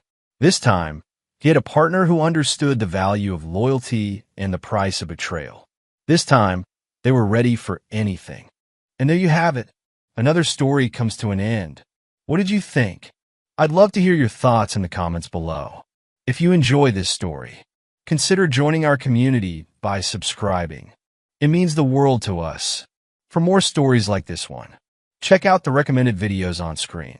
And I'll see you there. Welcome back to another episode of Infidelity Tales Lab. We're thankful for your continued viewership. Before we begin, tell us, where in the world are you watching from? We love knowing our global reach. Now, let's dive into today's story. Chapter 1, The Setup. Blake Morrison had always been a man who played the long game. At 42, his steel-gray eyes held the kind of cold calculation that had made him successful in everything he touched, from his construction empire to his military service in special operations. What most people didn't know was that Blake never forgot a slight, and he never forgave betrayal. Standing in the wings of the Riverside Community Center, watching 12-year-old Emma adjust her competition dress, Blake felt the familiar burn of controlled rage. 6 months had passed since he'd discovered his wife Lila's affair with Troy Brennan, his former business partner and supposed best friend. The divorce had been swift and brutal, but Blake's real revenge was just beginning. Emma looked up at him with her mother's green eyes, but her father's steely determination. "Dad, are you sure this is going to work?" Blake knelt beside his daughter, checking the hidden camera disguised as a decorative brooch on her backup dress, the real competition outfit. "Trust me, sweetheart. Your mother thinks she's so clever, but she has no idea what's coming." The plan had been months in the making. Blake had discovered that Lila and Troy weren't just having an affair. They'd been systematically planning to destroy his reputation and steal his business contacts once the divorce was finalized. They thought they were smart, meeting at the old warehouse district, believing Blake was too heartbroken to pay attention. Instead, he'd been watching, recording, and planning. "Just remember," Blake whispered to Emma, "when your mother tears the decoy dress, act surprised but not upset. Let me handle the rest." Emma nodded solemnly.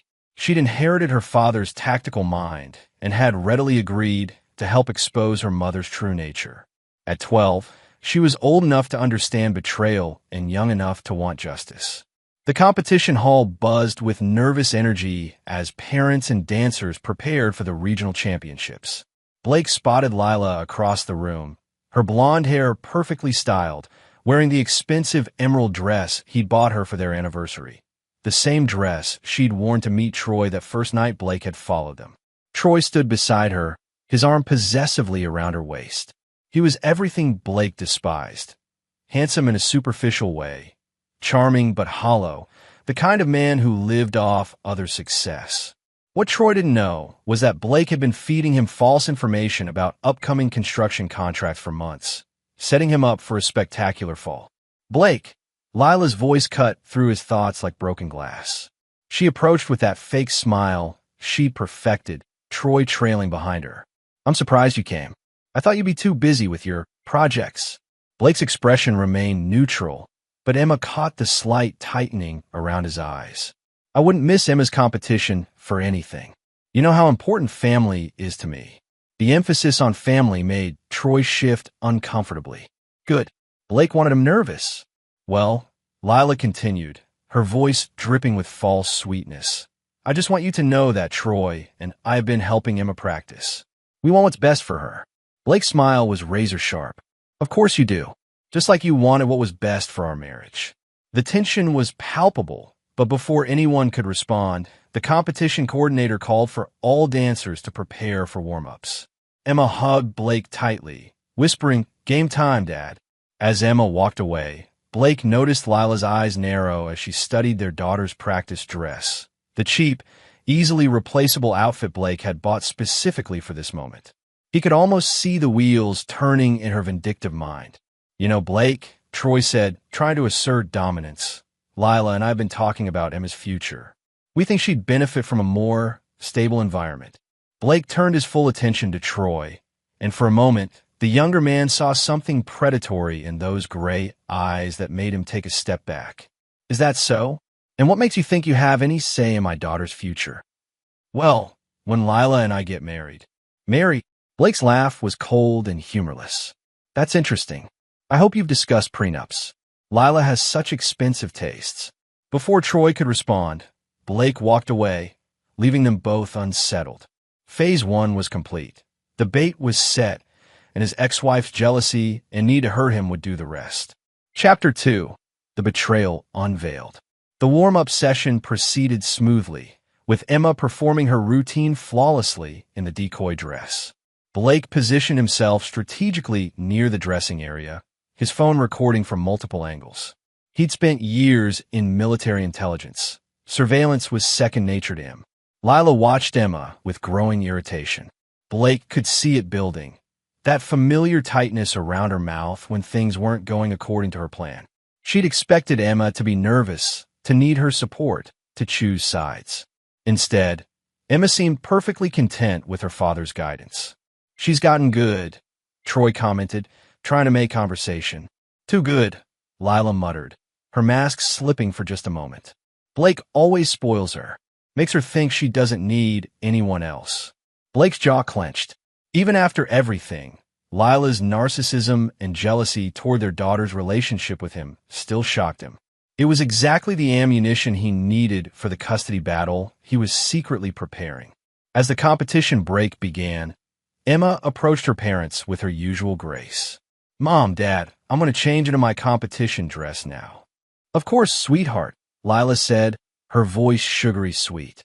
"Troy and I were just saying how proud we are of you." Emma's eyes flicked to Blake for just a moment, the signal they'd agreed upon. "Thanks, Mom. The dress is in my bag in the changing room. I'll be right back." As Emma disappeared into the changing area, Blake excused himself to check his equipment. Through his wireless earpiece, he could hear Emma moving around, setting up the secondary camera they'd hidden in her bag. His daughter was turning out to be quite the strategist. "Blake seems different," Troy whispered to Lila, unaware that Blake had left a listening device near their seats. "Calmer. It's making me nervous." "He's probably planning something," Lila replied. "He always was vindictive. But what can he do? The divorce is final. I got the house, and you're taking over his biggest contracts." Blake's smile was predatory. If only she knew that those biggest contracts were elaborate fabrications he'd created to lure Troy into overextending himself financially. By next month, Troy would be bankrupt and facing fraud charges for the fake credentials Blake had helped him submit. The announcement came for dancers to prepare for the main competition. Blake returned to his seat, noting how Lila kept glancing toward the changing rooms with increasing agitation. She was working herself up to something, exactly as he'd predicted. "I'm going to check on Emma," Lila announced suddenly. "She's been in there too long." Blake's pulse quickened. This was it.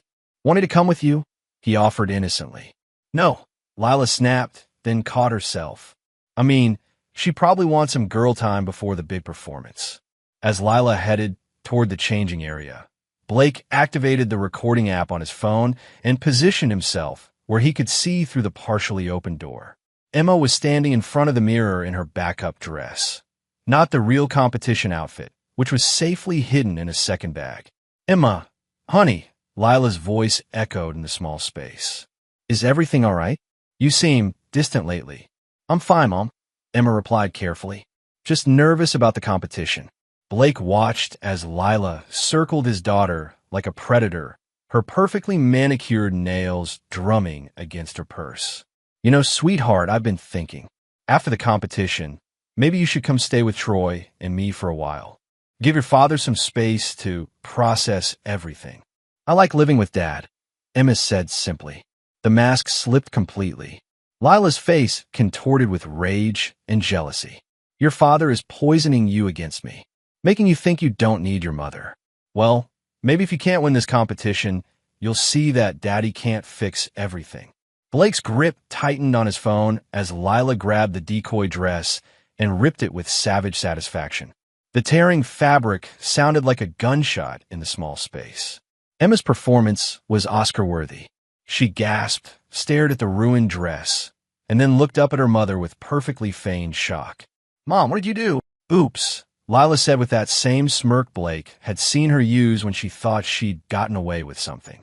"Now my girls will win for sure." That's when Emma delivered the line Blake had coached her on, her voice calm and controlled. "Dad, relax." She reached into her hidden bag and pulled out her real competition dress, a stunning creation that made the decoy look like a rag. The dress she tore was actually my old practice outfit. Blake stepped into the doorway, his phone capturing Lila's expression as it shifted from triumph to horror to rage. "Just wanted to check on you girls," he said pleasantly. "Everything okay in here?" Chapter 3, The Daughter's Gambit. Blake couldn't help the genuine laughter that burst from his chest as he saw Lila's face cycle through emotions like a broken slot machine. The woman who had once been his wife, who had shared his bed and his dreams, stood holding the shredded remains of a $20 practice dress, realizing she'd been completely outmaneuvered by her own 12-year-old daughter. You. Lila's voice was a strangled whisper. You planned this. Emma stepped into her real competition dress, a masterpiece of emerald silk and crystal beading that Blake had commissioned from a designer in New York.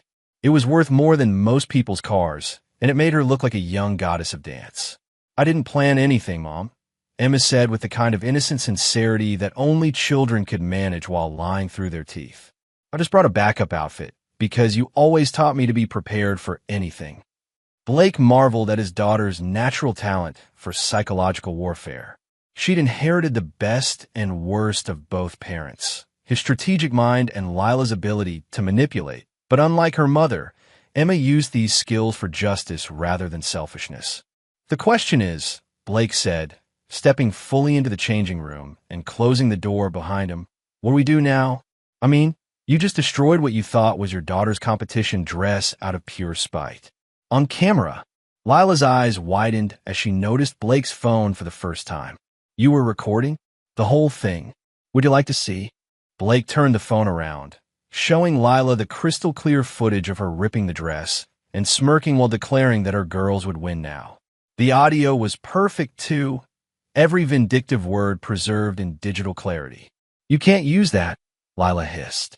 It's illegal to record someone without consent. Blake's smile was cold as winter.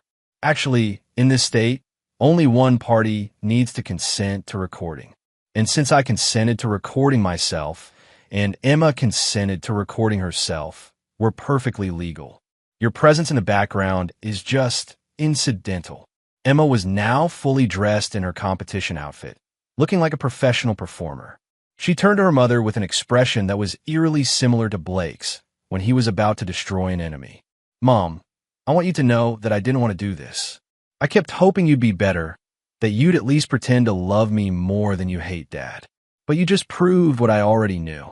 Emma, sweetheart, you don't understand. I understand perfectly. Emma cut her off with the kind of icy control that made Blake proud and slightly terrified of what his daughter might become. You'd rather sabotage me than let Dad have anything good.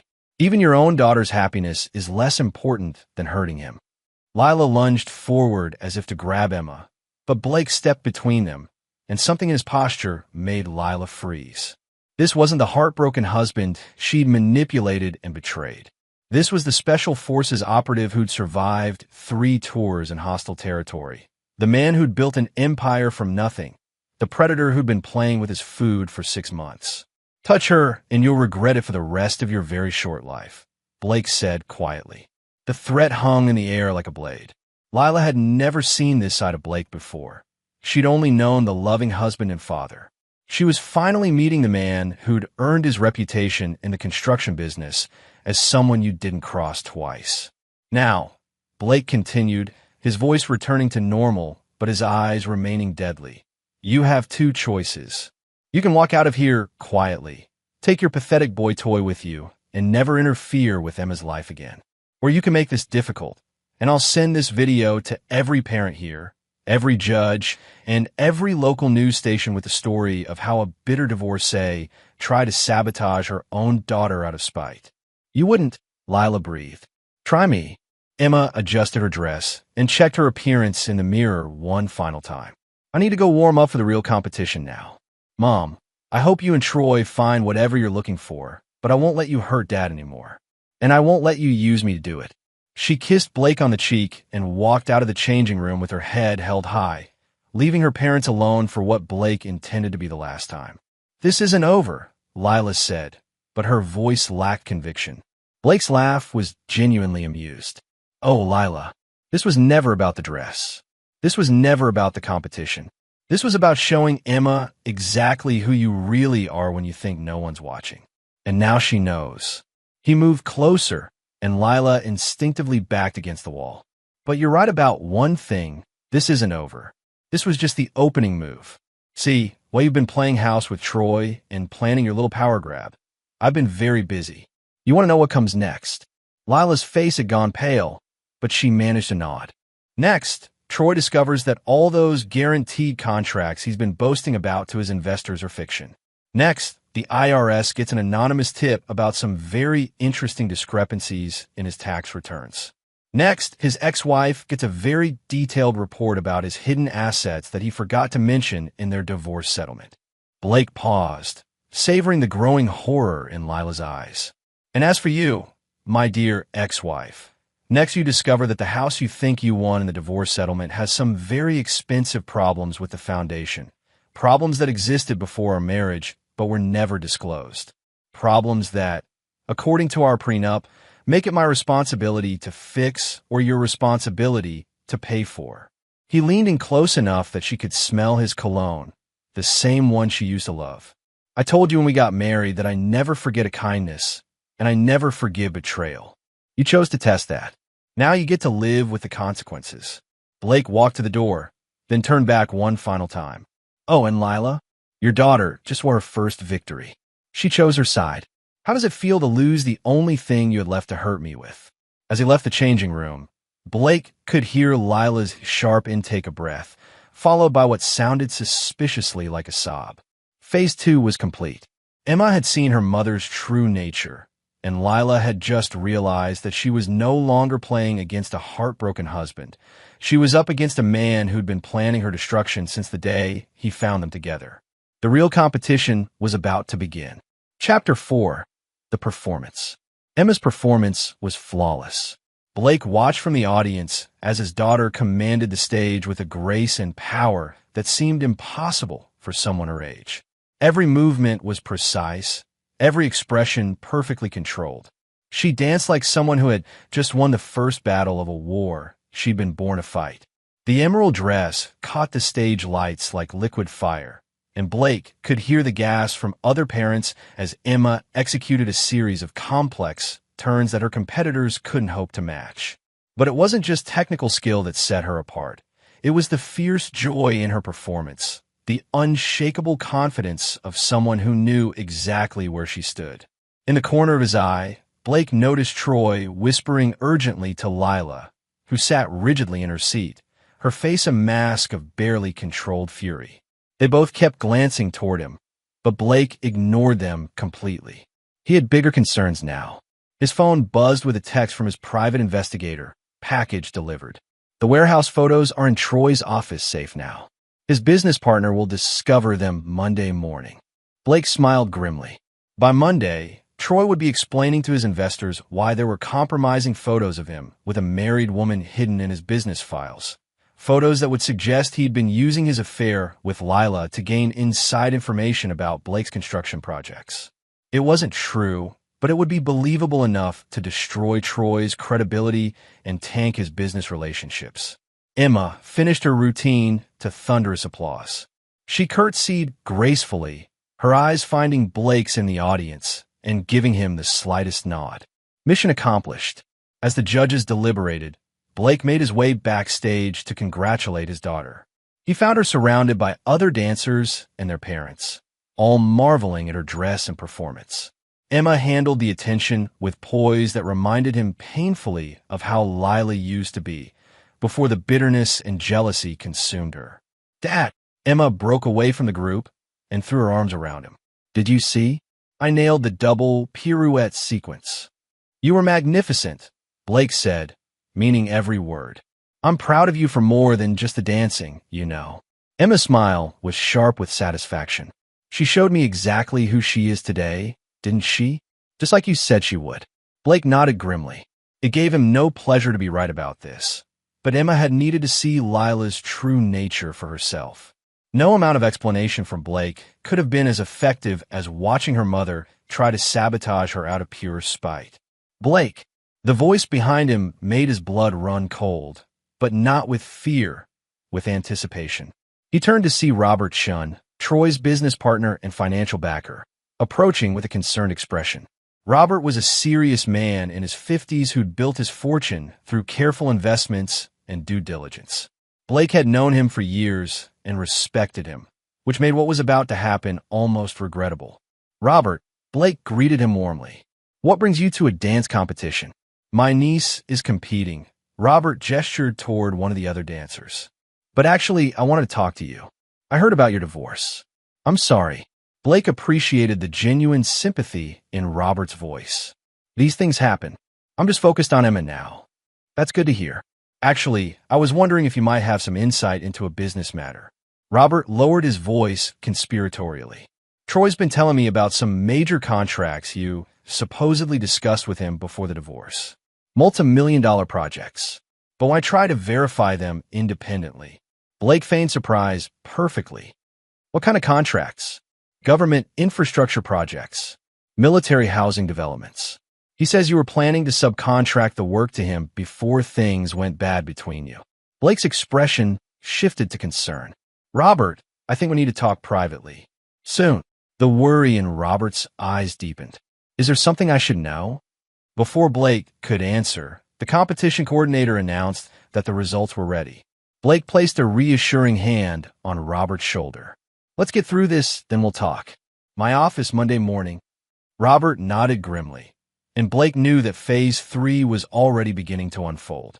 By Monday morning, Robert would have discovered the planet photos and would be questioning everything Troy had told him. Blake's revelation about the non-existent contracts would be the final nail in Troy's professional coffin. Emma won first place, as Blake had known she would. As she accepted her trophy, her eyes found her mother in the audience.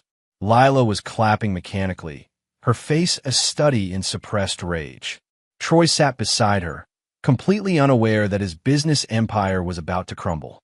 During the trophy presentation, Blake's phone buzzed with another text, this one from his lawyer, custody evaluation scheduled for Thursday. Judge wants to interview Emma privately. Blake's smile was predatory. By Thursday, Emma would testify about witnessing her mother deliberately sabotage her dress out of spite, all captured on video. The footage would demonstrate Lila's vindictive nature and her willingness to hurt their daughter to get back at Blake. As the ceremony concluded, Blake watched Troy approach them with congratulations for Emma. The younger man was trying too hard to play the role of devoted stepfather-to-be, and Emma's polite but distant responses clearly frustrated him. Emma, that was incredible, Troy gushed. Lila and I are so proud of you. Thank you, Emma replied coolly. Dad's been helping me train. He's really good at strategy. The double meaning wasn't lost on Blake, who had to suppress a laugh. Troy, however, was oblivious. Well, maybe now that the competition's over, we can all sit down and talk about the future, Troy continued.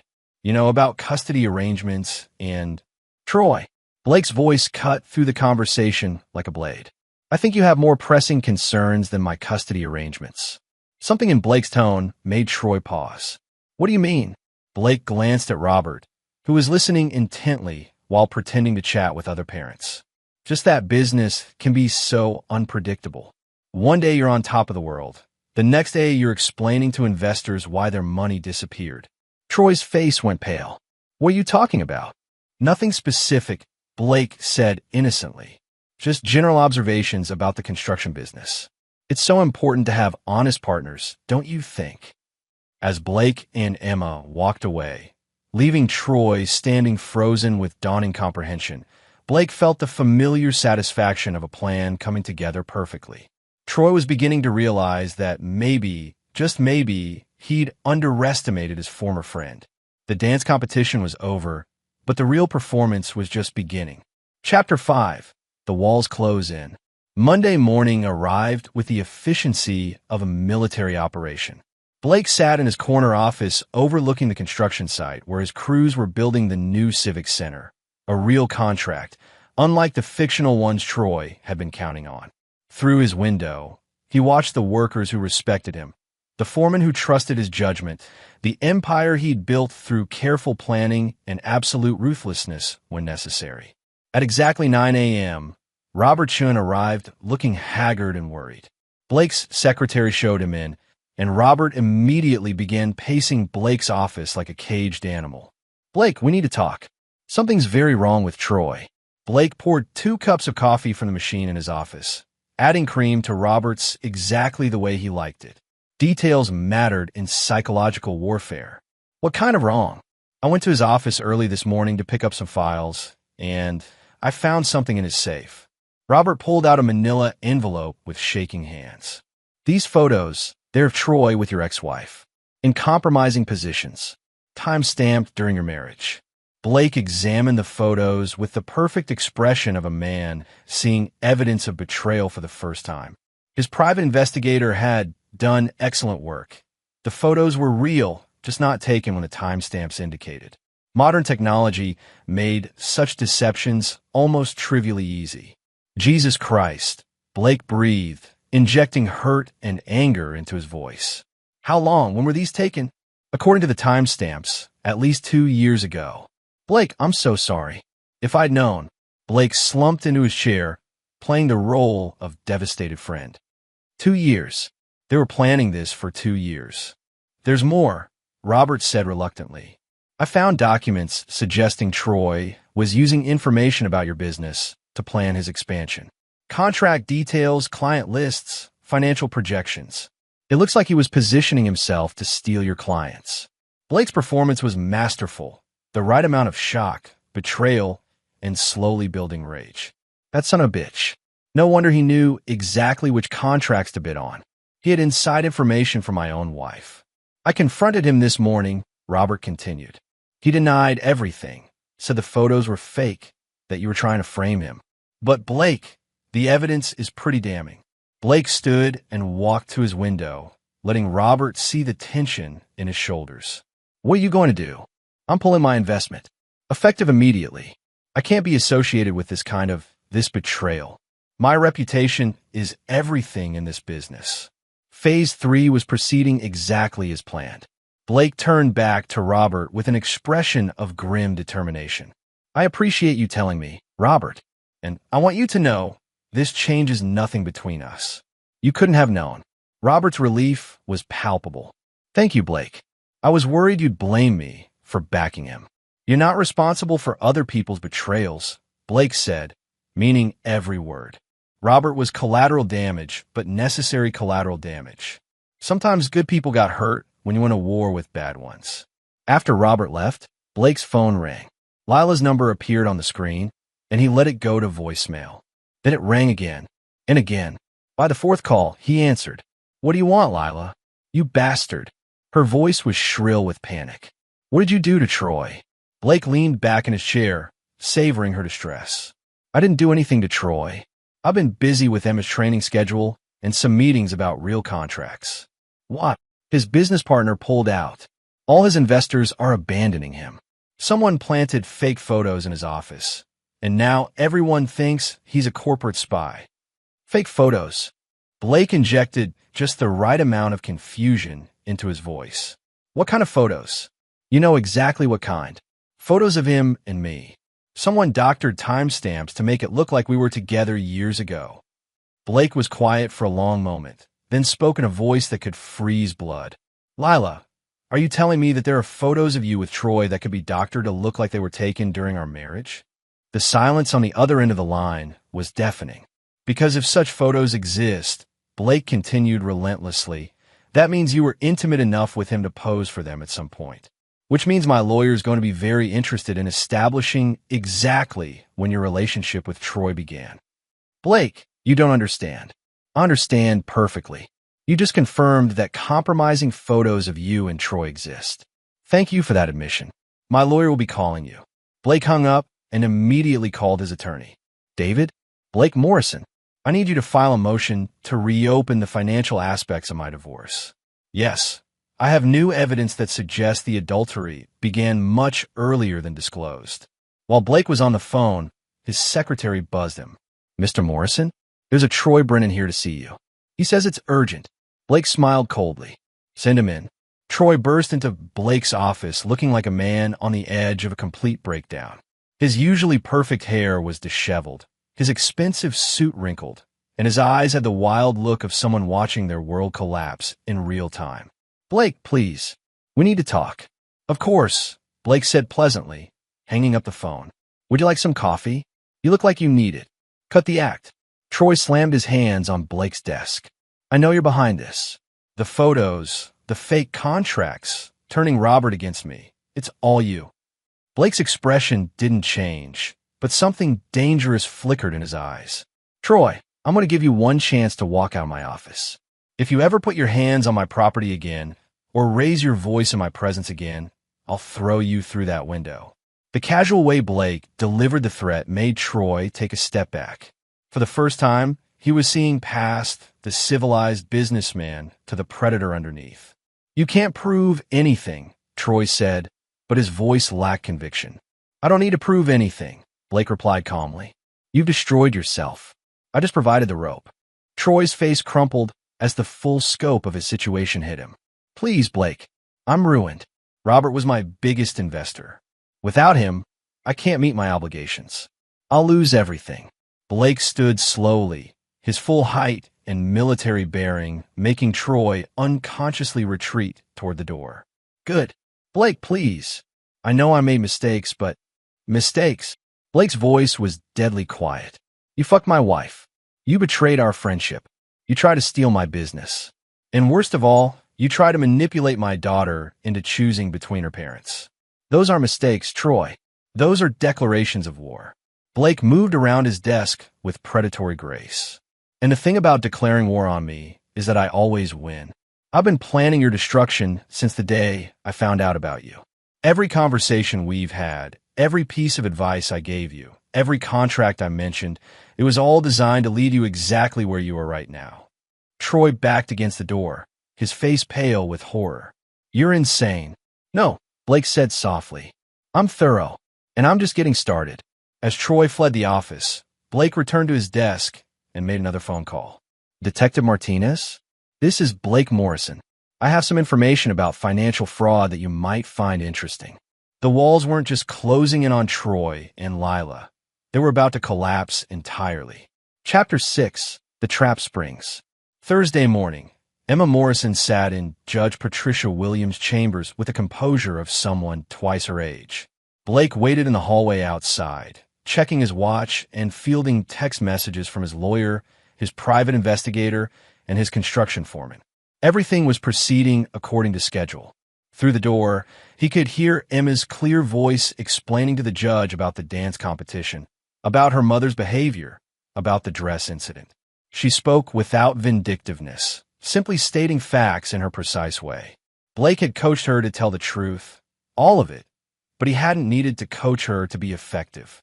Emma had inherited his strategic mind and his ability to remain calm under pressure. Blake's phone buzzed with a text from Detective Martinez, Brennan in custody. Financial fraud, identity theft, tax evasion. Your tip was very helpful. Blake allowed himself a small smile.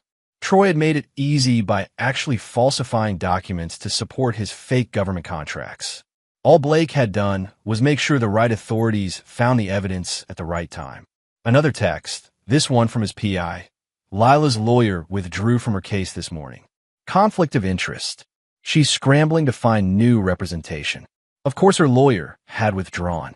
Blake had made sure to hire the 3 best family law attorneys in the city as consultants for his own case, creating conflicts of interest that prevented them from representing Lila. It was perfectly legal and devastatingly effective. The door to the judge's chambers opened, and Emma emerged with a court officer. She walked directly to Blake and hugged him tightly. How did it go? Blake asked quietly. I told her everything, Emma said simply. About Mom tearing the dress, about her trying to get me to choose sides, about the things she said when she thought I wasn't listening. Blake kissed the top of her head. I'm proud of you for telling the truth. Mr. Morrison?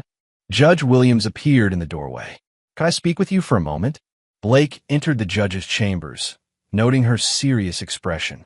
Judge Williams was known for her fairness, but also her intolerance for parental manipulation during custody disputes. Mr. Morrison, I've reviewed the video evidence your attorney submitted, and I've spoken extensively with your daughter. I want to be clear about something. Blake waited, his expression neutral. Your daughter is clearly intelligent and articulate beyond her years. She's also clearly devoted to you. But I need to ask, are you coaching her to say things that might not be entirely true? Blake met the judge's eyes steadily. Your Honor, I've taught my daughter to always tell the truth, especially when it's difficult. Every word she's told you can be verified through evidence or witnesses. I haven't asked her to exaggerate or lie about anything. Judge Williams studied him for a long moment. Mr. Morrison, in my experience, when one parent appears to be winning a custody battle this decisively, it's usually because the other parent has made serious errors in judgment. Is that the case here? Your Honor, my ex-wife's actions speak for themselves. The video evidence shows her deliberately sabotaging our daughter's dress out of spite.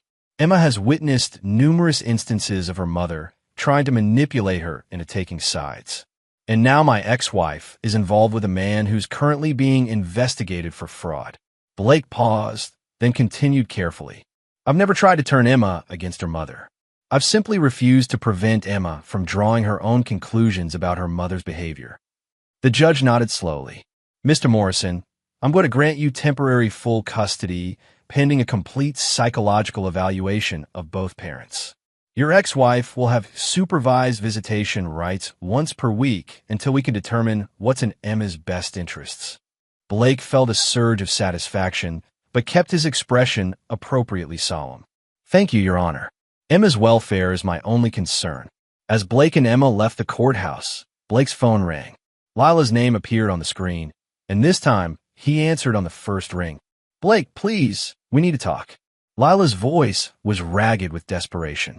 I know you're angry, but Emma is my daughter too. Actually, Lila, according to Judge Williams, Emma is primarily my daughter now. You have supervised visitation on Sundays. Blake could hear Lila's sharp intake of breath. You can't do this to me. I didn't do anything to you. You did it to yourself. Blake's voice was ice cold. When you chose to sabotage our daughter's competition out of spite, you showed the court exactly who you are. That was a mistake. I was angry and you revealed your true nature. Blake cut her off. The same nature that led you to cheat on your husband with his best friend. The same nature that led you to try to manipulate a 12-year-old child into choosing sides in your petty revenge games. Lila was crying now, but Blake felt no sympathy. Blake, please. I'll do anything. I'll break up with Troy. I'll go to counseling, whatever you want. Blake's laugh was harsh. Too late for that. Troy's in federal custody on fraud charges. As for counseling, the judge has ordered psychological evaluations for both of us. I'm sure yours will be very illuminating. You destroyed him, Lila whispered. You destroyed us both. No, Lila. I simply stopped protecting you from the consequences of your choices. You destroyed yourself.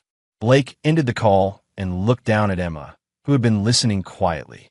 Are you okay with all this, sweetheart? Emma considered the question seriously, the way she approached everything important. Dad, I love Mom, but I don't like who she becomes when she's angry. And I don't trust her not to hurt me to get back at you. Blake felt a stab of pain for his daughter's lost innocence, but also pride in her clarity of thought. I'm sorry you had to learn this about people so young. You didn't teach me this, Dad. Mom did. As they walked to Blake's truck, Emma asked, what happens now? Blake helped her into the passenger seat, considering his answer. The immediate threats to his daughter's well-being had been neutralized. Troy was facing federal charges that would likely result in prison time. Lila had been exposed as vindictive and unstable in front of family court judge. The custody battle was essentially over. But Blake Morrison had never been the type of man to leave enemies partially defeated. There were still moves to be made, still consequences to be delivered. Now, Blake said, starting the engine, we make sure that people who hurt our family remember the lesson for the rest of their lives. Emma nodded with satisfaction that was equal parts childlike and chilling. Good. I don't want them to hurt anyone else the way they hurt us. Blake looked at his daughter with a mixture of love and concern. She was becoming formidable in her own right, and he wondered if he was raising a protector or creating a monster. Time would tell. For now, though, they had work to finish. Chapter 7. The Final Moves. 6 weeks later, Blake Morrison stood in his kitchen making breakfast for Emma, who sat at the counter reviewing her advanced placement mathematics homework. The domestic scene was peaceful, but Blake's mind was focused on the final phases of his campaign against those who had betrayed his family. His phone buzzed with a text from his lawyer. Lila's psychological evaluation came back. Narcissistic personality disorder with vindictive tendencies. Recommend supervised visitation continue indefinitely. Blake showed the message to Emma, who read it with her usual analytical calm. Does this mean I don't have to live with her part-time? It means the judge will probably let you decide how much contact you want with your mother, within reason, Blake replied, setting a plate of eggs and bacon in front of her. Emma nodded thoughtfully. I still love her, Dad, but I don't trust her judgment about what's good for me. Blake marveled at his daughter's emotional intelligence. At 13, she could articulate complex feelings about family dysfunction with more clarity than most adults. It was both impressive and heartbreaking. His phone rang. Detective Martinez returning his call. Blake, I wanted to update you on the Brennan case. He took a plea deal yesterday. 18 months federal prison, plus restitution to his investors. He'll be disbarred from government contracting permanently. What about the tax evasion charges? Those are state charges. He's looking at another 2 years, running concurrently, plus penalties and interest on back taxes that'll probably bankrupt him completely. Blake thanked the detective and hung up, feeling the satisfaction of a job thoroughly completed. Troy Brennan would spend the next 2 years in federal prison and emerge with no money, no business prospects, and a criminal record that would follow him forever. Justice, Blake style. Emma looked up from her homework. Was that about Troy? He's going to prison for financial fraud. 18 months, maybe more. Emma processed this information with the same cool analysis she applied to everything else. Good. Maybe when he gets out, he'll think twice before betraying people who trusted him. Blake's phone rang again. This time it was Robert Shun, calling with news about the business side of the aftermath. Blake, I wanted you to know. I'm liquidating Troy's construction assets. His equipment, his contracts, everything.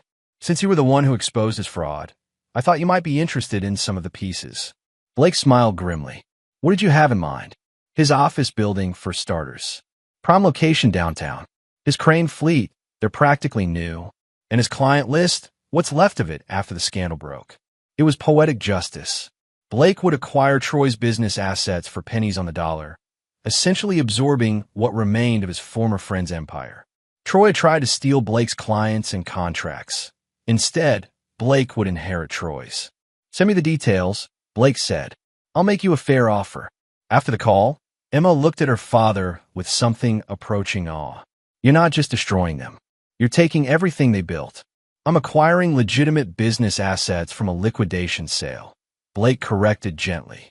But yes, the practical effect is that I benefit from their downfall. Emma smiled with the kind of cold satisfaction that reminded Blake uncomfortably of himself. That's perfect. They try to take everything from us, so now we take everything from them. Blake was about to respond when his doorbell rang. Through the security monitor, he could see Lila standing on his porch, looking haggard and desperate. She'd lost weight. Her usually perfect hair was unkempt, and her clothes looked like she'd slept in them. Stay here, Blake told Emma, then went to answer the door. Lila's appearance was even worse up close. Her eyes were red-rimmed from crying, and she reeked of cheap wine and cigarettes, habits she'd never had during their marriage. Blake, please. I need to talk to you. You have supervised visitation on Sundays, Blake replied coldly. If you want to see Emma, you could do it then. It's not about Emma. It's about me. About us. Lila's voice cracked with desperation. I know I made mistakes, but I've lost everything. Troy's in prison. I can't find work because word got out about the affair, and I'm about to lose the house. Blake's expression remained impassive. That's unfortunate, but it's not my problem anymore. Blake, please. Lila grabbed his arm, and Blake looked down at her hand with such coldness that she immediately let go. I know you're angry, but we have a daughter together. We have to find a way to coexist. We do coexist. You see Emma on Sundays under court supervision. That's coexistence. Lila's face crumpled. I can't live like this. Everyone knows what I did. No one will hire me. My friends won't talk to me. I'm all alone. Blake felt a flicker of something that might have been pity, but it died quickly when he remembered Emma's face after the dress incident. You made your choices, Lila. You chose Troy over your family. You chose revenge over your daughter's happiness. You chose to sabotage Emma's competition out of spite. These are the consequences. But I love Emma. Love isn't enough, Blake said quietly. Love without wisdom, without self-control, without putting your child's needs above your own wants. That's not love at all. That's just possession. Lila stared at him with growing horror. You're never going to forgive me, are you? Blake's smile was arctic. I told you when we got married that I never forget a kindness and I never forgive betrayal. You chose to test that. Now you know I meant it. So what happens now? I just exist on the margins of my daughter's life forever. Blake shrugged. That depends entirely on you. You could use this experience to become a better person. Go to therapy. Address your narcissistic tendencies. Learn to put Emma's needs before your own ego. If you do that consistently for several years, maybe Emma will choose to have a relationship with you. Several years. Lila, you try to sabotage your own daughter's dance competition because you were jealous of her relationship with me. That's not something people recover from quickly.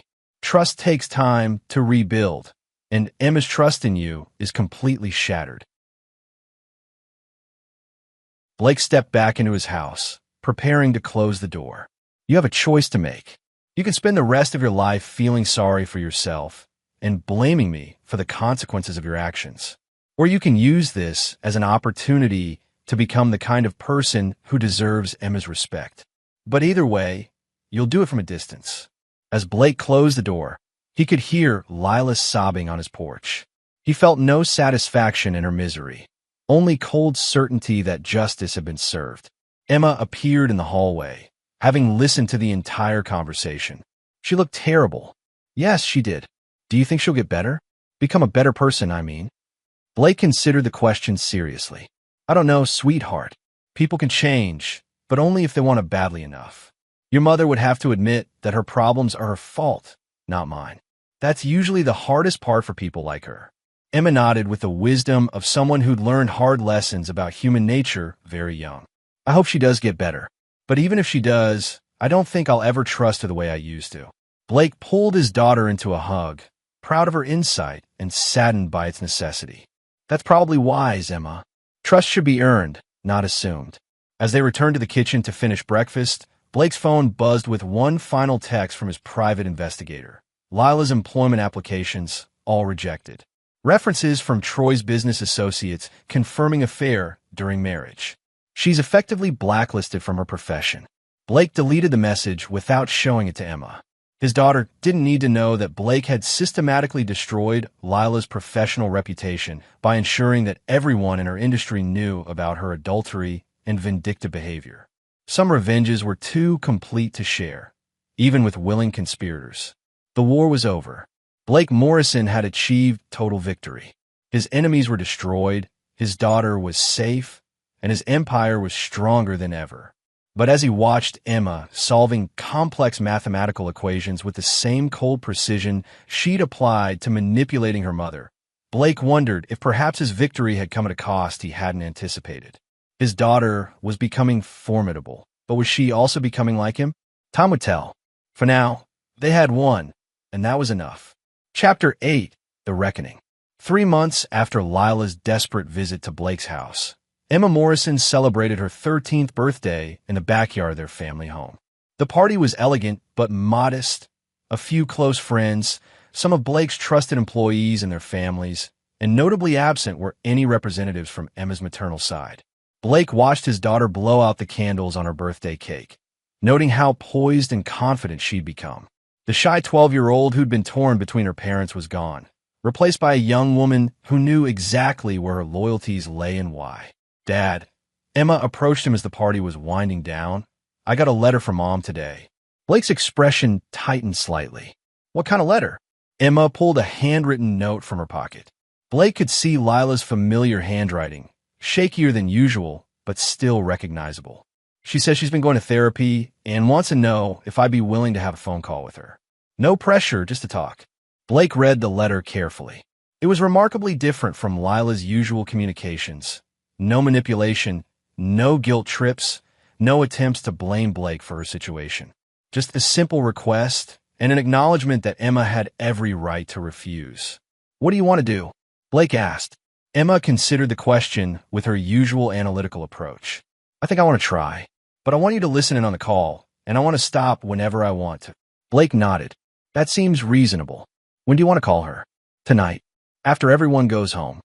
Later that evening, Blake sat beside Emma as she dialed Lila's number on speakerphone. The voice that answered was different from the desperate, broken woman who'd appeared on Blake's doorstep. Calmer, more thoughtful. "Emma, thank you so much for calling. Hi, Mom." Emma's voice was carefully neutral. "Dad's listening too, just so you know." "That's fine. Hello, Blake."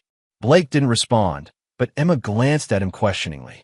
After a moment, he said, "Lila, Emma, I wanted to tell you that I've been in therapy for 3 months now. My therapist has helped me understand some things about myself that I didn't want to see before." "Like what?" Emma asked.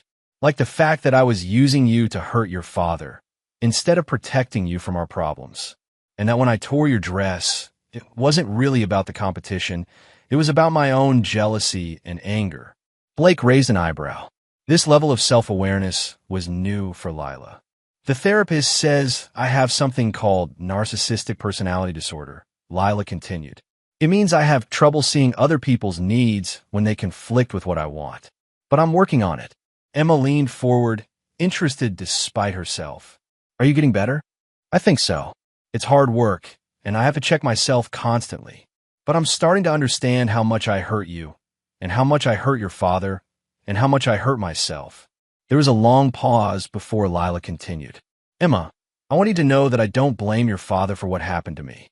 I made my choices, and I'm living with the consequences. Your father was protecting you from me when I wasn't capable of protecting you myself." Blake's expression softened slightly. This was not the Lila he'd been married to. This was someone taking actual responsibility for her actions.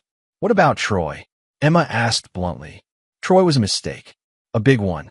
I was angry at your father for reasons that had nothing to do with him, and I made choices that hurt everyone I was supposed to love. Troy's in prison now, and I know your father had a hand in that, but Troy earned everything that happened to him." Blake found himself genuinely surprised by Lila's honesty. Either she'd undergone a genuine transformation, or she'd become a much better actress. "Mom," Emma said carefully, "I still love you, but I don't trust you, and I'm not ready to spend time alone with you." "I understand," Lila replied, and Blake could hear tears in her voice. "I know I have to earn your trust back, and I know it might take years. I just want you to know that I'm trying to become someone worthy of being your mother." Emma looked at Blake, who gave her an encouraging nod. "Maybe we could talk on the phone sometimes? Like this." "I would love that," Lila said. "And Emma, I want you to know that your father is a good man. He's hard, and he's unforgiving when people betray him, but he's good. You're lucky to have him." Blake felt something shift in his chest. Not forgiveness exactly, but perhaps the first crack in the wall of ice he'd built around his heart where Lila was concerned. "I know I am," Emma said simply. After they hung up, Emma looked at her father thoughtfully. She sounded different. "People can change," Blake acknowledged. "Though it's rare, and it's usually only when they've lost everything else first." "Do you think she really means it?" Blake considered the question carefully. "I think she's in enough pain that she's finally willing to look at herself honestly. Whether she can sustain that kind of self-examination over time remains to be seen." Emma nodded. "I want to give her a chance, but I want to be careful too." "That's wise," Blake said. "Trust should be earned gradually, and you should never feel obligated to trust someone just because they're family." As Emma headed upstairs to bed, Blake remained in his chair, thinking about the conversation. Lila's transformation, if genuine, was remarkable. But Blake Morrison was not a man who believed in second chances for people who'd betrayed him at the deepest level. His phone buzzed with a text from his private investigator. Lila's therapy sessions confirmed.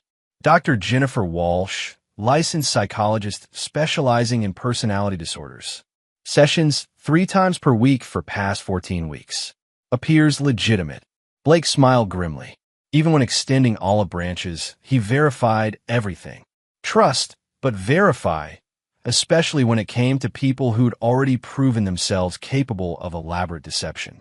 But as he turned off the lights and headed upstairs, Blake found himself wondering if perhaps his greatest victory wasn't the destruction of his enemies, but the possibility that his daughter might grow up in a world where redemption was still possible, even for those who'd fallen the furthest. Chapter 9. The Endgame. 1 year later, Blake Morrison stood in his newly expanded office, looking out over a construction empire that had grown by 30% since his divorce. The acquisition of Troy's assets had provided the foundation for unprecedented expansion, and Blake's reputation for absolute reliability had attracted clients who valued dealing with a man whose word was his bond. Emma, now 14, sat in the chair across from his desk, reviewing her high school course selections. She'd tested out of 8th grade and would be starting as a sophomore in the fall, her sharp mind having inherited the best of both parents' intelligence while avoiding their character flaws. "Dad," Emma said, looking up from her paperwork, "I've been thinking about Mom." Blake set down his coffee and gave her his full attention. Over the past year, Emma had maintained weekly phone calls with Lila, gradually building a cautious relationship with a woman who was slowly earning the right to be called her mother again. What about her? She's been consistent for a whole year now. Therapy, honest conversations, taking responsibility for her mistakes. And she never asks me to choose sides or tries to manipulate me into feeling sorry for her. Blake nodded. Lila's transformation had been remarkably sustained. His PI's reports confirmed that she'd maintained steady employment in a non-profit organization, lived modestly, attended therapy religiously, and had no romantic relationships or social drama. "What are you thinking?" Blake asked. "I think I'd like to try an unsupervised visit. Just lunch somewhere public, maybe the mall. See how it goes." Blake felt the familiar protective instinct rise in his chest, but he forced himself to consider Emma's request objectively. His daughter was no longer the vulnerable 12-year-old who needed protection from her mother's vindictive games. She was becoming a formidable young woman who could take care of herself. "What does your gut tell you?" Blake asked. Emma considered the question seriously. "My gut says she's genuinely different. Not perfect, but honest about her imperfections. And I think I need to see if I can have a relationship with the person she's becoming." Blake nodded slowly. "If you want to try, I'll support you. But we keep the same safety protocols. You call me every hour, you have an exit strategy, and you come home whenever you want to." "Agreed," Emma said. "And Dad? Even if things go well with Mom, nothing changes between us. You're still my primary parent. You're still the one I trust most." Blake felt a surge of love and pride for his daughter's wisdom. She understood that healing her relationship with her mother didn't require betraying her relationship with her father. That afternoon, Blake drove Emma to meet Lila at a restaurant in the mall. As they pulled up, Blake could see Lila waiting outside, and he was struck by how different she looked. Gone were the designer clothes and perfect hair. She wore simple jeans and a sweater, minimal makeup, and her hair was pulled back in a practical ponytail. She looked younger and more genuine than she had in years. "She looks nervous," Emma observed. "She should be," Blake replied. "This is the most important conversation she'll ever have." Emma kissed Blake on the cheek and got out of the car. Blake watched as Lila's face lit up with genuine joy at seeing their daughter. The hug they shared looked natural and unforced, and Blake felt some of the tension leave his shoulders. His phone rang as he drove away. The caller ID showed Judge Williams' office. "Mr. Morrison? This is Judge Williams. I wanted to let you know that I'm closing the Morrison custody case. Given Emma's age and maturity and the positive reports about Mrs. Morrison's progress, I'm comfortable allowing Emma to make her own decisions about visitation moving forward." Blake thanked the judge and hung up, feeling the weight of a year-long legal battle finally lifting from his shoulders. The war was truly over now, not because he destroyed his enemies, but because his enemies had either destroyed themselves or genuinely reformed. 3 hours later, Emma called to be picked up. Blake found her and Lila sitting together outside the restaurant, looking relaxed and talking quietly. "How did it go?" Blake asked as Emma got in the car. "Good," Emma said simply. "Really good. She's actually becoming someone I can respect." Blake looked in the rearview mirror as they drove away, seeing Lila wave goodbye to their daughter with a smile that looked genuine rather than performed. That evening, as Blake was reviewing construction reports, Emma knocked on his home office door. "Dad, I wanted to say something." Blake set aside his work and gave her his full attention. "I know what you did to Troy and to Mom after the divorce. I know you didn't just defend yourself. You systematically destroyed them both." Blake kept his expression neutral, waiting to see where this was going. And I want you to know that I'm glad you did it. Blake raised an eyebrow, surprised by her bluntness. They hurt us, Emma continued. They betrayed our family and tried to use me as a weapon against you. And when they did that, you showed them what happens when you declare war on Blake Morrison. Emma's smile was sharp with satisfaction. Troy's in prison, bankrupt and disgraced. Mom lost everything and had to rebuild herself from nothing. And we came out stronger than ever. Blake studied his daughter's face, seeing his own ruthless streak reflected there. And how do you feel about that? I feel like justice was served, Emma said simply. You protected our family and punished the people who threatened it. That's what fathers are supposed to do. Blake nodded slowly. And if your mother had never changed? If she'd remained vindictive and manipulative? Then she would have stayed destroyed, Emma replied without hesitation. The only reason she's getting a second chance is because she earned it by completely rebuilding herself. You didn't give her mercy, you gave her justice. She faced the consequences of her actions and chose to become better. Blake felt a complex mixture of pride and concern as he recognized just how completely his daughter had internalized his worldview. She understood power, consequences, and the price of betrayal in ways that most adults never would. Emma, Blake said carefully, I want you to understand something. The path I chose, total destruction of my enemies, it's effective, but it's also dangerous. It can turn you into someone who sees every conflict as a war to be won rather than a problem to be solved. Emma considered this thoughtfully. But some conflicts are wars, Dad. Some people only understand strength. And some betrayals can't be forgiven. They can only be punished.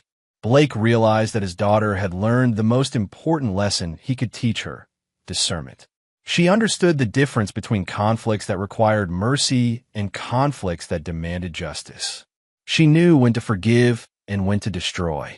Just promise me, Blake said, that you'll always consider whether someone can be redeemed before you decide to destroy them. Your mother proved that people can change if the consequences are severe enough and they genuinely want to be better. I promise, Dad. But I also promise that if someone betrays our family the way Troy and Mom did, I won't hesitate to help you destroy them.